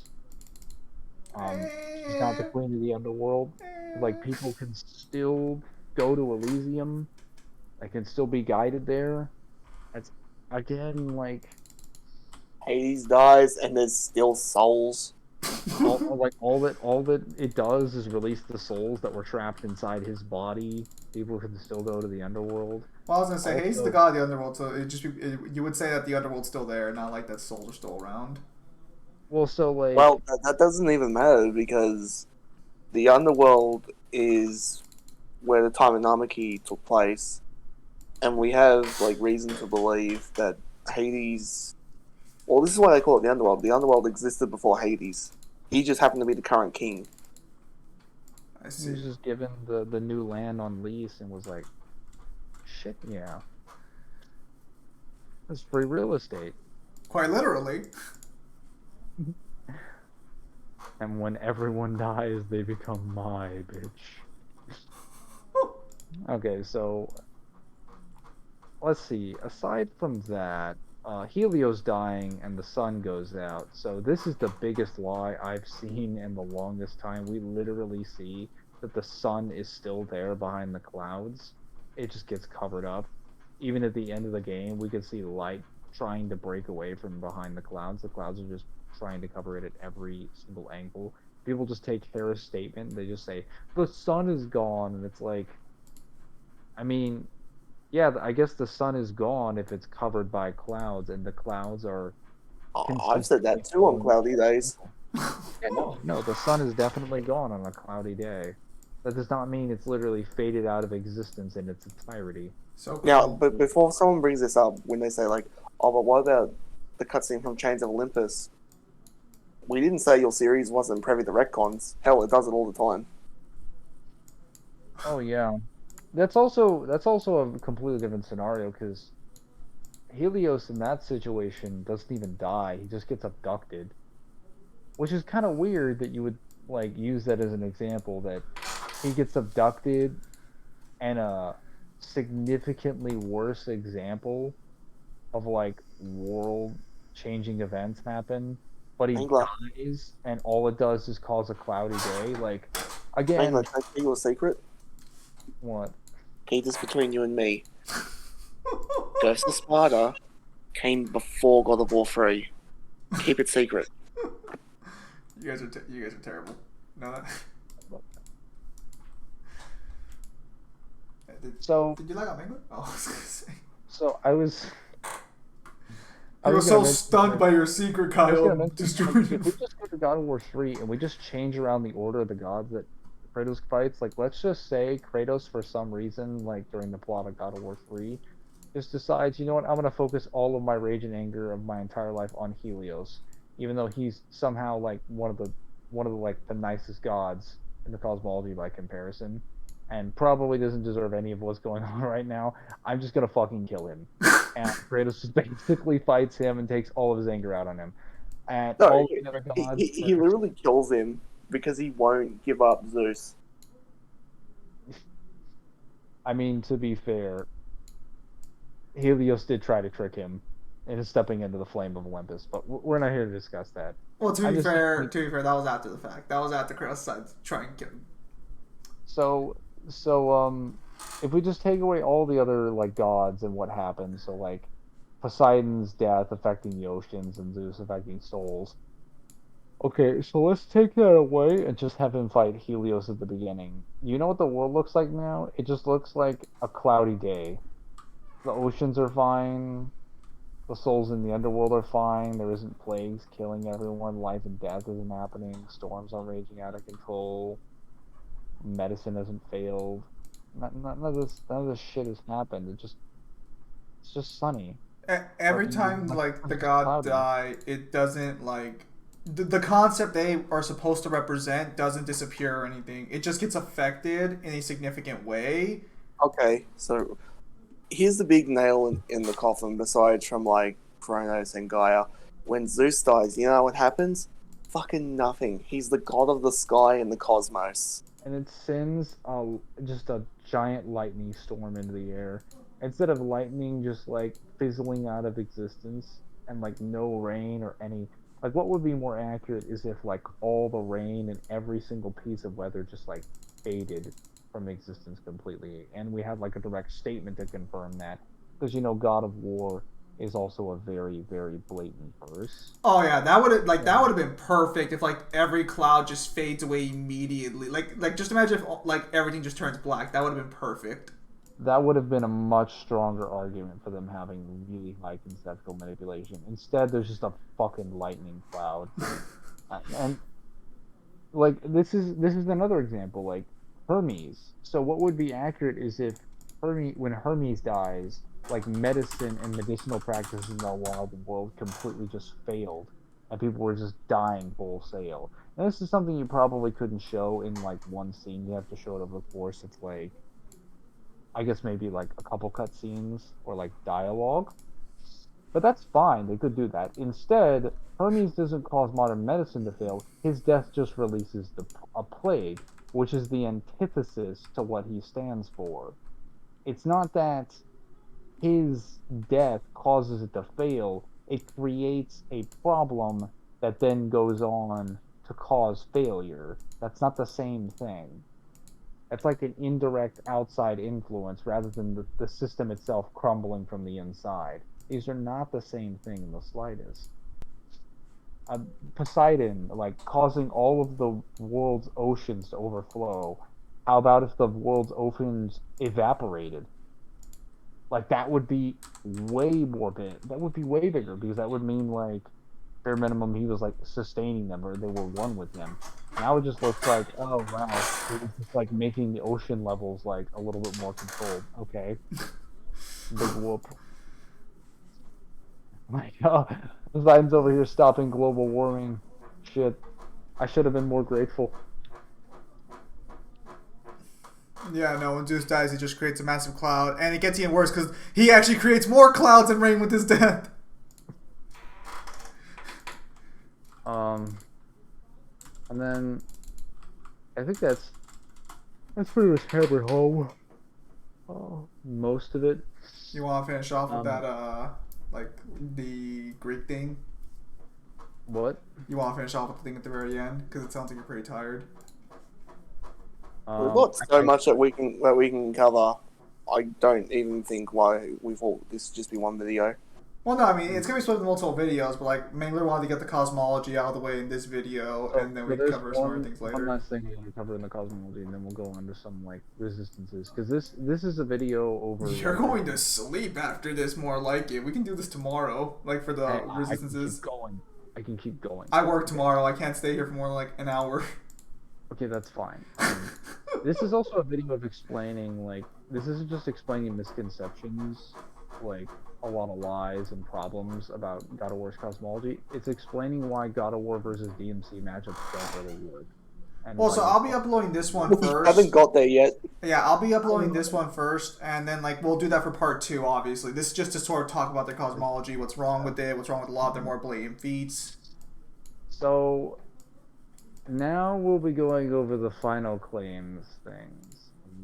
Basically, I do mention here that it's the final claims argument. The pantheons are all universes and multiverses. technically, I made a bit of a mistake here. That's not actually what I was trying to represent with this claim. It's that well, I guess, well, actually, no, technically this is accurate. What I was trying to provide in the evidence for this one, which features in Cory Barlog's answers, is that the God of War cosmology, the way that it actually works, post God of War 4, I guess like right before pre God of War 4, like from 2016 up to like God of War 4's release. The way the canon works now, as opposed to how it used to work back then, is that whenever a cosmology is created in God of War, the region and the size of the region is based on the beliefs of the people at the time, which fuck the cosmology completely. The amount of people that seem to think this is a good thing, no, no, no, no, no. That is awful. Why would you think that? So let me put this in perspective the way that you will understand. Okay, so I'll make this like super baby easy clear. Uranus, right? Like father of the sky, Greek pantheon, right? Okay. Cronus' dad, Okay. father of the year. All right, so he's referred to as the father of the universe, right? And there are statements I believe in, um, it's like the Read comics for 2010 that basically feature Kratos when it does two flashback time periods. It's basically when after the events of God of War 1 when he becomes like the God of War, and then it shows him before he becomes like a servant of the God of War. And he basically makes contact with one of the children of Uranus, who's referred to as the sire, the person who sired life into the universe. And there are several statements of this, obviously, with the primordial rule as well. So a lot of people assume, like, well, obviously they're universal because they made that. So pre God of War 4, the most consistent place that you can actually put the AP scaling for most of the God of War characters is Phi 3A. And that is to say an infinite three-dimensional space. So like just like infinite sized bodies and universes with the underworld. Yeah, because the underworld Because said to be infinite. Yeah, I was gonna say because back then we didn't have a direct statements that confirmed the reason the mythologies exist is based on like the culture of how these people's domains and things exist. The problem is that based on Corey's statements, based on Matt Sophis' statements, that I mean, as he puts it, without getting too deep into it, it's kind of a combination of geography and local belief system. Ultimately, they all sort of exist simultaneously. None of them are particularly happy when they're around. They all sort of exist simultaneously. Man's history marches along linearly, but the misinterpretations are all valid. So the problem with this is that we have to then when we say things like when Clay Barlog says things like all of them. They all carved out their own piece of history. When talking about the universe, though, they are, in my mind, referring to the universes that they themselves have dominion over. When Aria Lawrence says that like she always believed the Big Bang created the primordials, and the primordials fighting spawned the galaxies, that's her interpretation. The Greeks do not know what a fucking galaxy is. They have no clue what a galaxy is. The term galaxy was created in the 15th century by the fucking French. Okay? Did you have a problem with the French? Wait. The fucking I mean, French, Zim! there's an article going into this. Well, it's not an article. It's just Wikipedia reference source for the entirety of like basically the entire timeline of events involving knowledge of galaxies, clusters of galaxies. Why the hell is this taking so goddamn long? There we go. So basically links for pre-20th century, just various timestamps, anywhere from like the 5th century BC and 4th century BC. And for anyone wondering, like, well, where does God of War fit on this? Because I did mention the scans of like it marches, time marches on linearly. They do exist to some degree, with a basis in where the myths are based. great question. So, the typical belief system that they occupy falls within the geocentric era, which is typically around 800 to 600 BC. However, for the Greek pantheon, we can actually confirm that during the events of Chains of Olympus, the second Persian invasion is happening. So they're actually somewhere around, I would say 470, 480 BC is where they're happening. Zeus also mentions Plato as like an active philosopher. Like he specifically talks about him as if he was alive. So given Plato's like birthday, he also falls. He is actually alive during the events of the second Persian invasion. So we can more or less nail a timeline down to somewhere in the fourth century BC, I believe. So at this time, if we use Aristotle's belief, which is the furthest one we can get, is that the Milky Way is caused by the ignition of the fiery exhalation of some stars which were large and numerous and close together, and that the ignition takes place in the upper part of the atmosphere, and the reason the world is continuously used with heavenly motions. It's worth noting that at this point, like we don't have like I don't I think the Greeks have like one interpretation of it, and that's that like basically Zeus did believe that the Milky Way was essentially a web that was made by like Hera causing like Hera essentially like swung her arms and created like a bunch of stars. So he refers to it as like I believe a line of light in the sky. That's also like a collection of stars at best. So when we interpret what the Greeks are talking about, especially with what a heliocentric model is, you have to understand that the universe, like the Greeks can have a word for the universe, which they didn't actually call it the universe. They called it something completely different. It's actually like a root term for it. That it's not universe is like a term that was made far and large after the fact, not by the Greeks. Um, the term that you would be using to describe this would be more accurate to a solar system because the heliocentric model basically argues that the Earth is the center of the universe and all the stars and the planets revolve around them.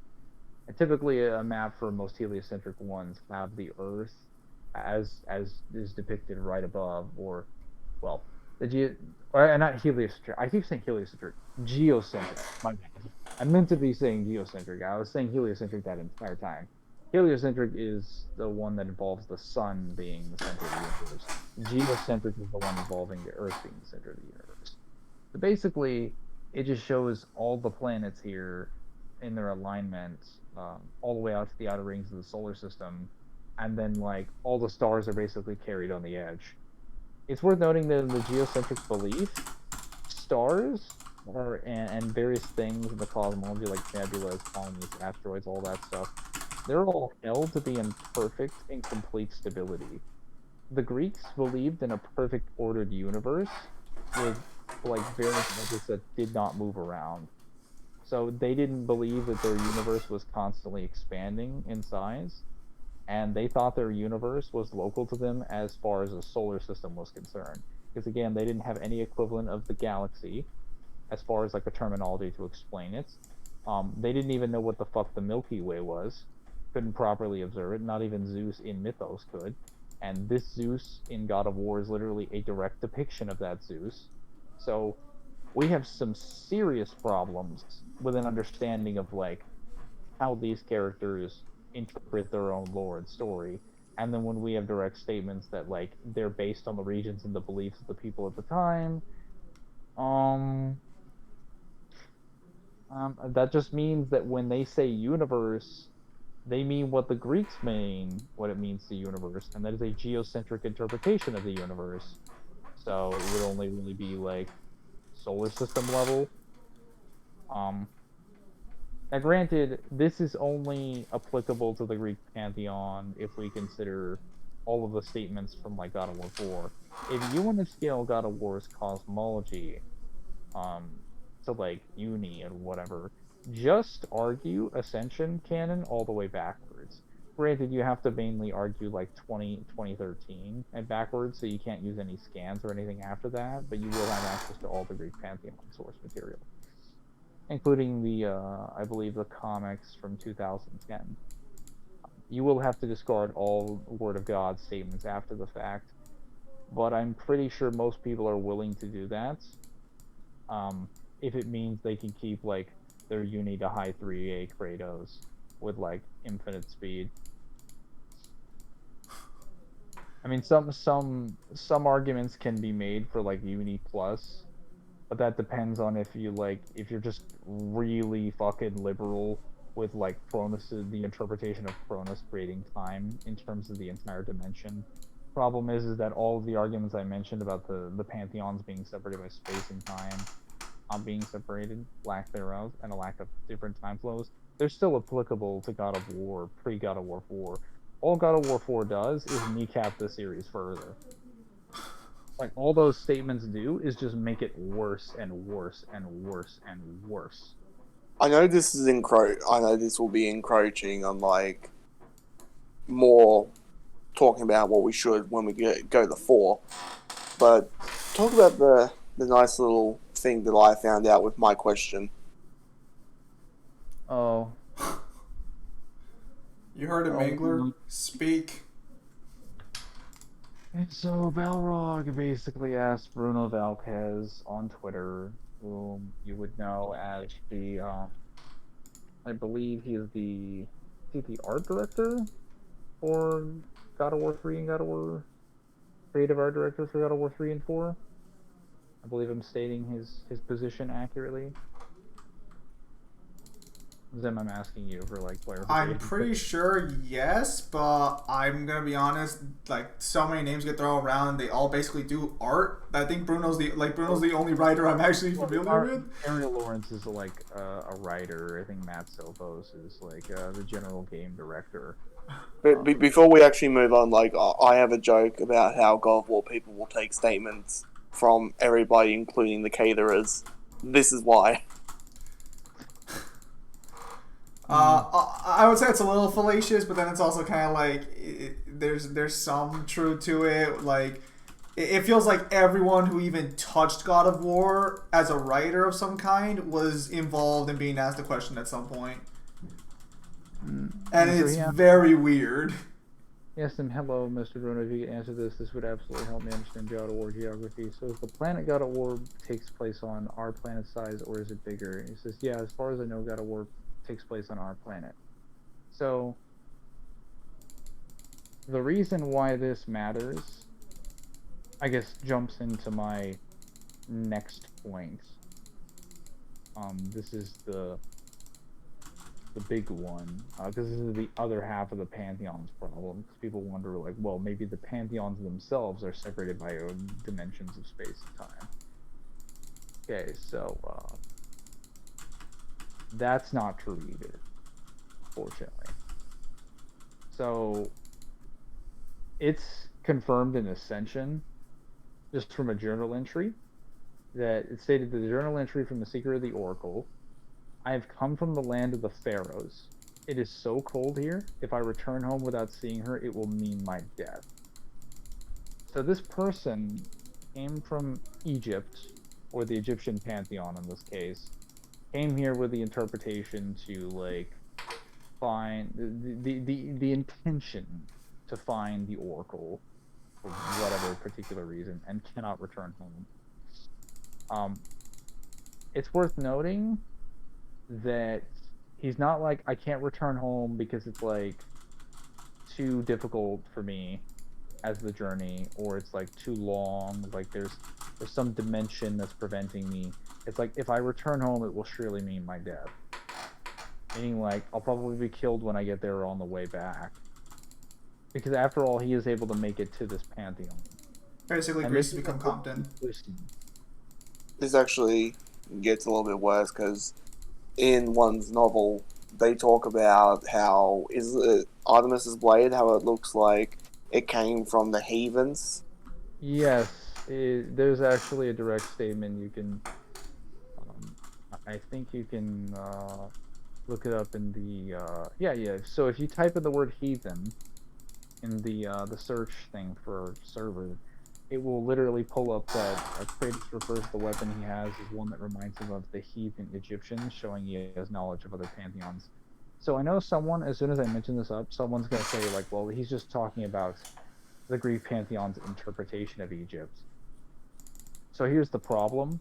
How can you confirm that? There's actually another problem. In God of War 2, in the Sisters of Fate's temple, we see a direct mural for the three wise men. Yep. It's like I think it's like the star of like The Star of David, Star of isn't it? David. Yeah, the Star of I was gonna say Babylon, but it's That's a tower. whichever star. Yeah. Well, to be fair, Babylon was a place. The Tower of Babylon's the tower. Tower of Babylon, Star of David. You know what I'm trying to talk about? The star involving Jesus Christ. That and Christianity specifically is being referenced there on a mural on the wall. I know that like if you believe that they're all operating with their own interpretation of Egypt, that this seems a little bit more convenient. Problem is that Kratos actually goes to the Egyptian pantheon, and if we go down by the third page, I don't know why I put these out of order, but basically from the third page all the way down to the first 4 chapters, we literally see him travel by walking to the Egyptian pantheon. He doesn't take like a special transportation device across like space and time, or like a magic spell or a portal or something. He just walks there. And You could kind of say he kind of walked like an Egyptian. Boo! Who Shut writes up. your stuff? I didn't say all these jokes would be good. Boo!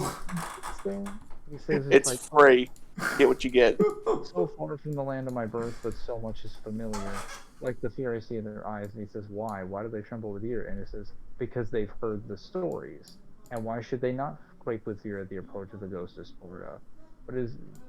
But that is because they do not yet understand what destiny lies in store for you here in the land of the pharaohs.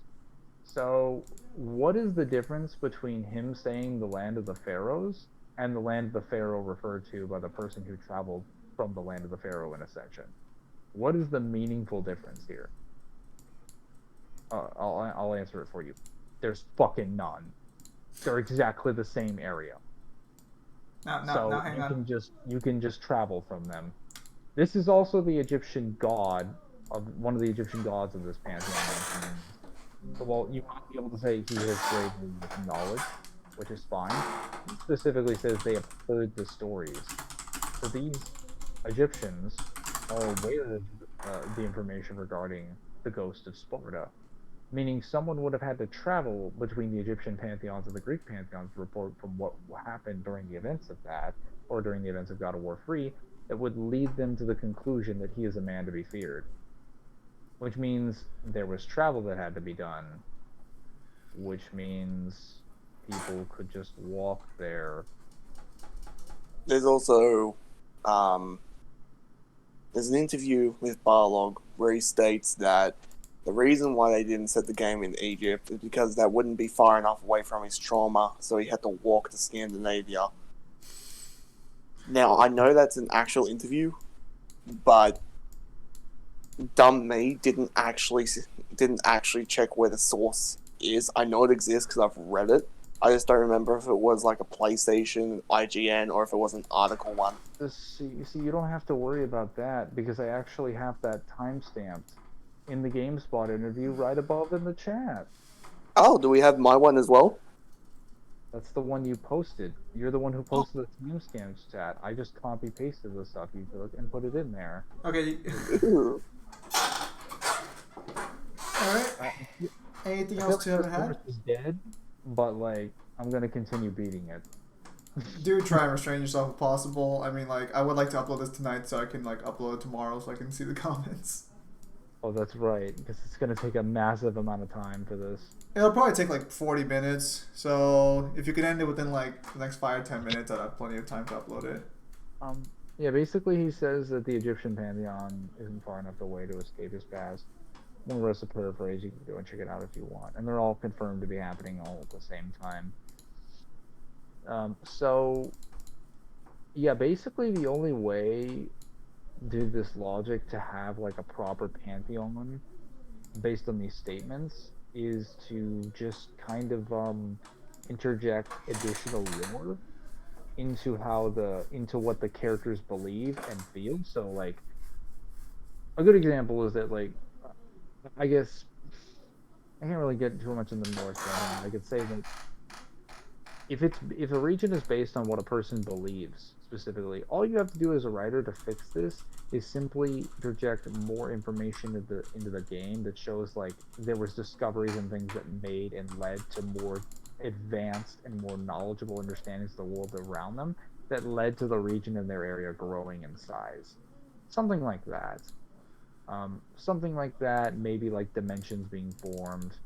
Like you could easily find ways to rationalize it. Granted, it'd be a little bit more difficult with a lot of these being like ancient civilizations. I understand that. Maybe that's not necessarily the focus of how all the realms are like separated or whatever. If we're just touching on the Norse very quickly, the Norse people didn't even know England existed until they found it. So,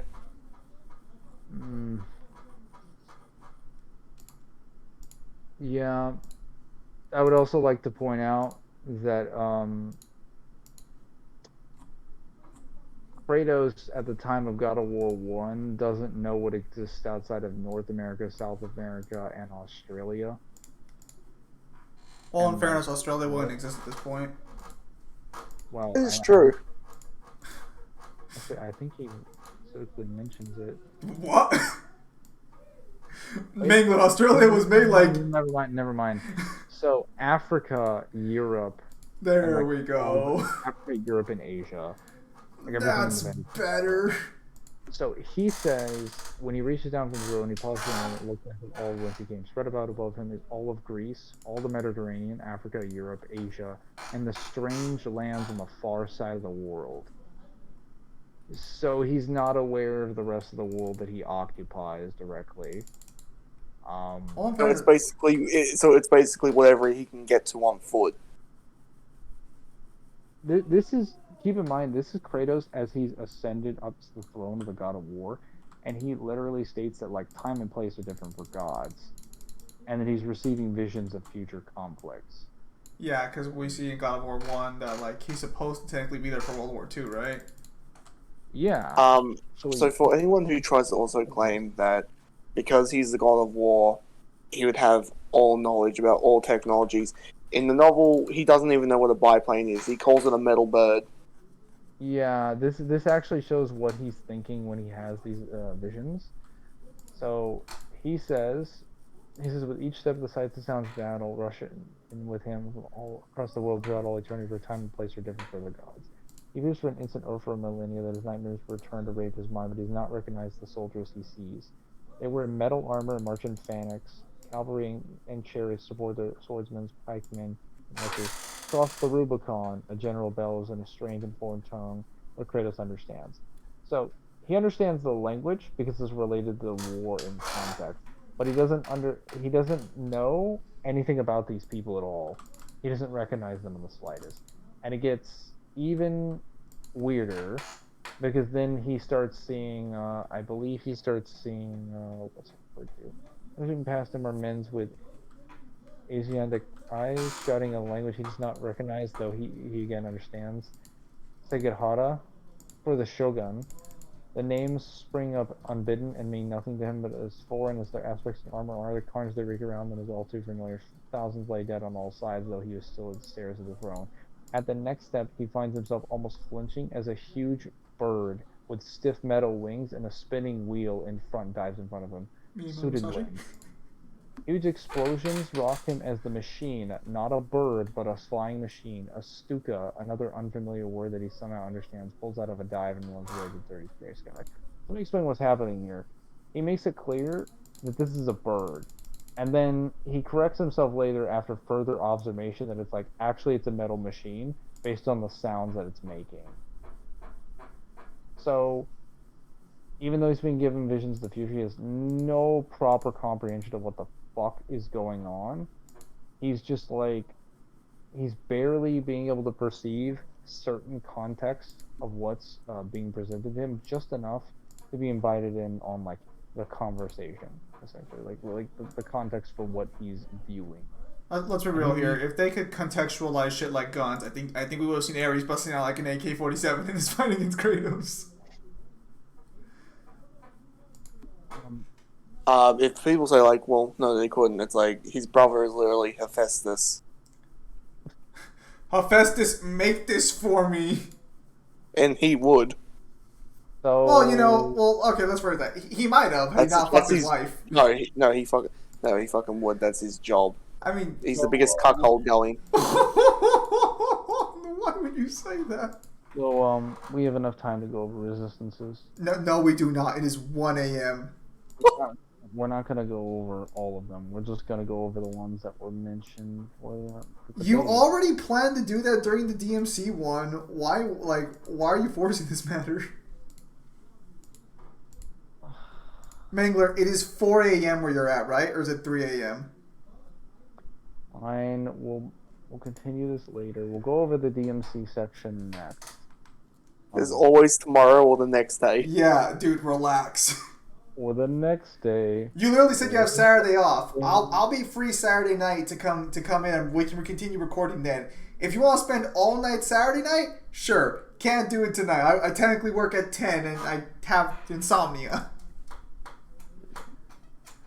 Alright, so with that said, ladies and gentlemen, it's going to be the end of the part 1 of the, I guess, what do we call this? The God of War deep dive, I guess?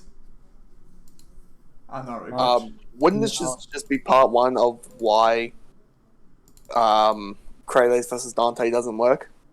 Sure, why not? Alright, so that'll be in the part 1, and part 2 will be hopefully recorded tomorrow, and will be uploaded either Sunday or Monday. So with that said, before you log off, let me just say this right now. This is not a clickbait. We will get to it. We just have to explain all this shit. Yeah, and it takes a really long time to do this. Yeah, so part 2 will be here. This is not clickbait. You haven't been catfished. We will get to it. Well, I'll just put in a little parentheses thing, or like a little fucking I'll put in the title pre-setup information, like God of War Cosmology first or something. Like, I'll make it clear that we're not talking DMC yet or the resistances. So with that said, ladies and gentlemen, thank you guys for your time as always. Have a nice day. And I guess since they'll be joining me, since they'll be talking in the next video again, since they mainly cover this one, we'll be seeing you guys on the next video. Take care, everybody.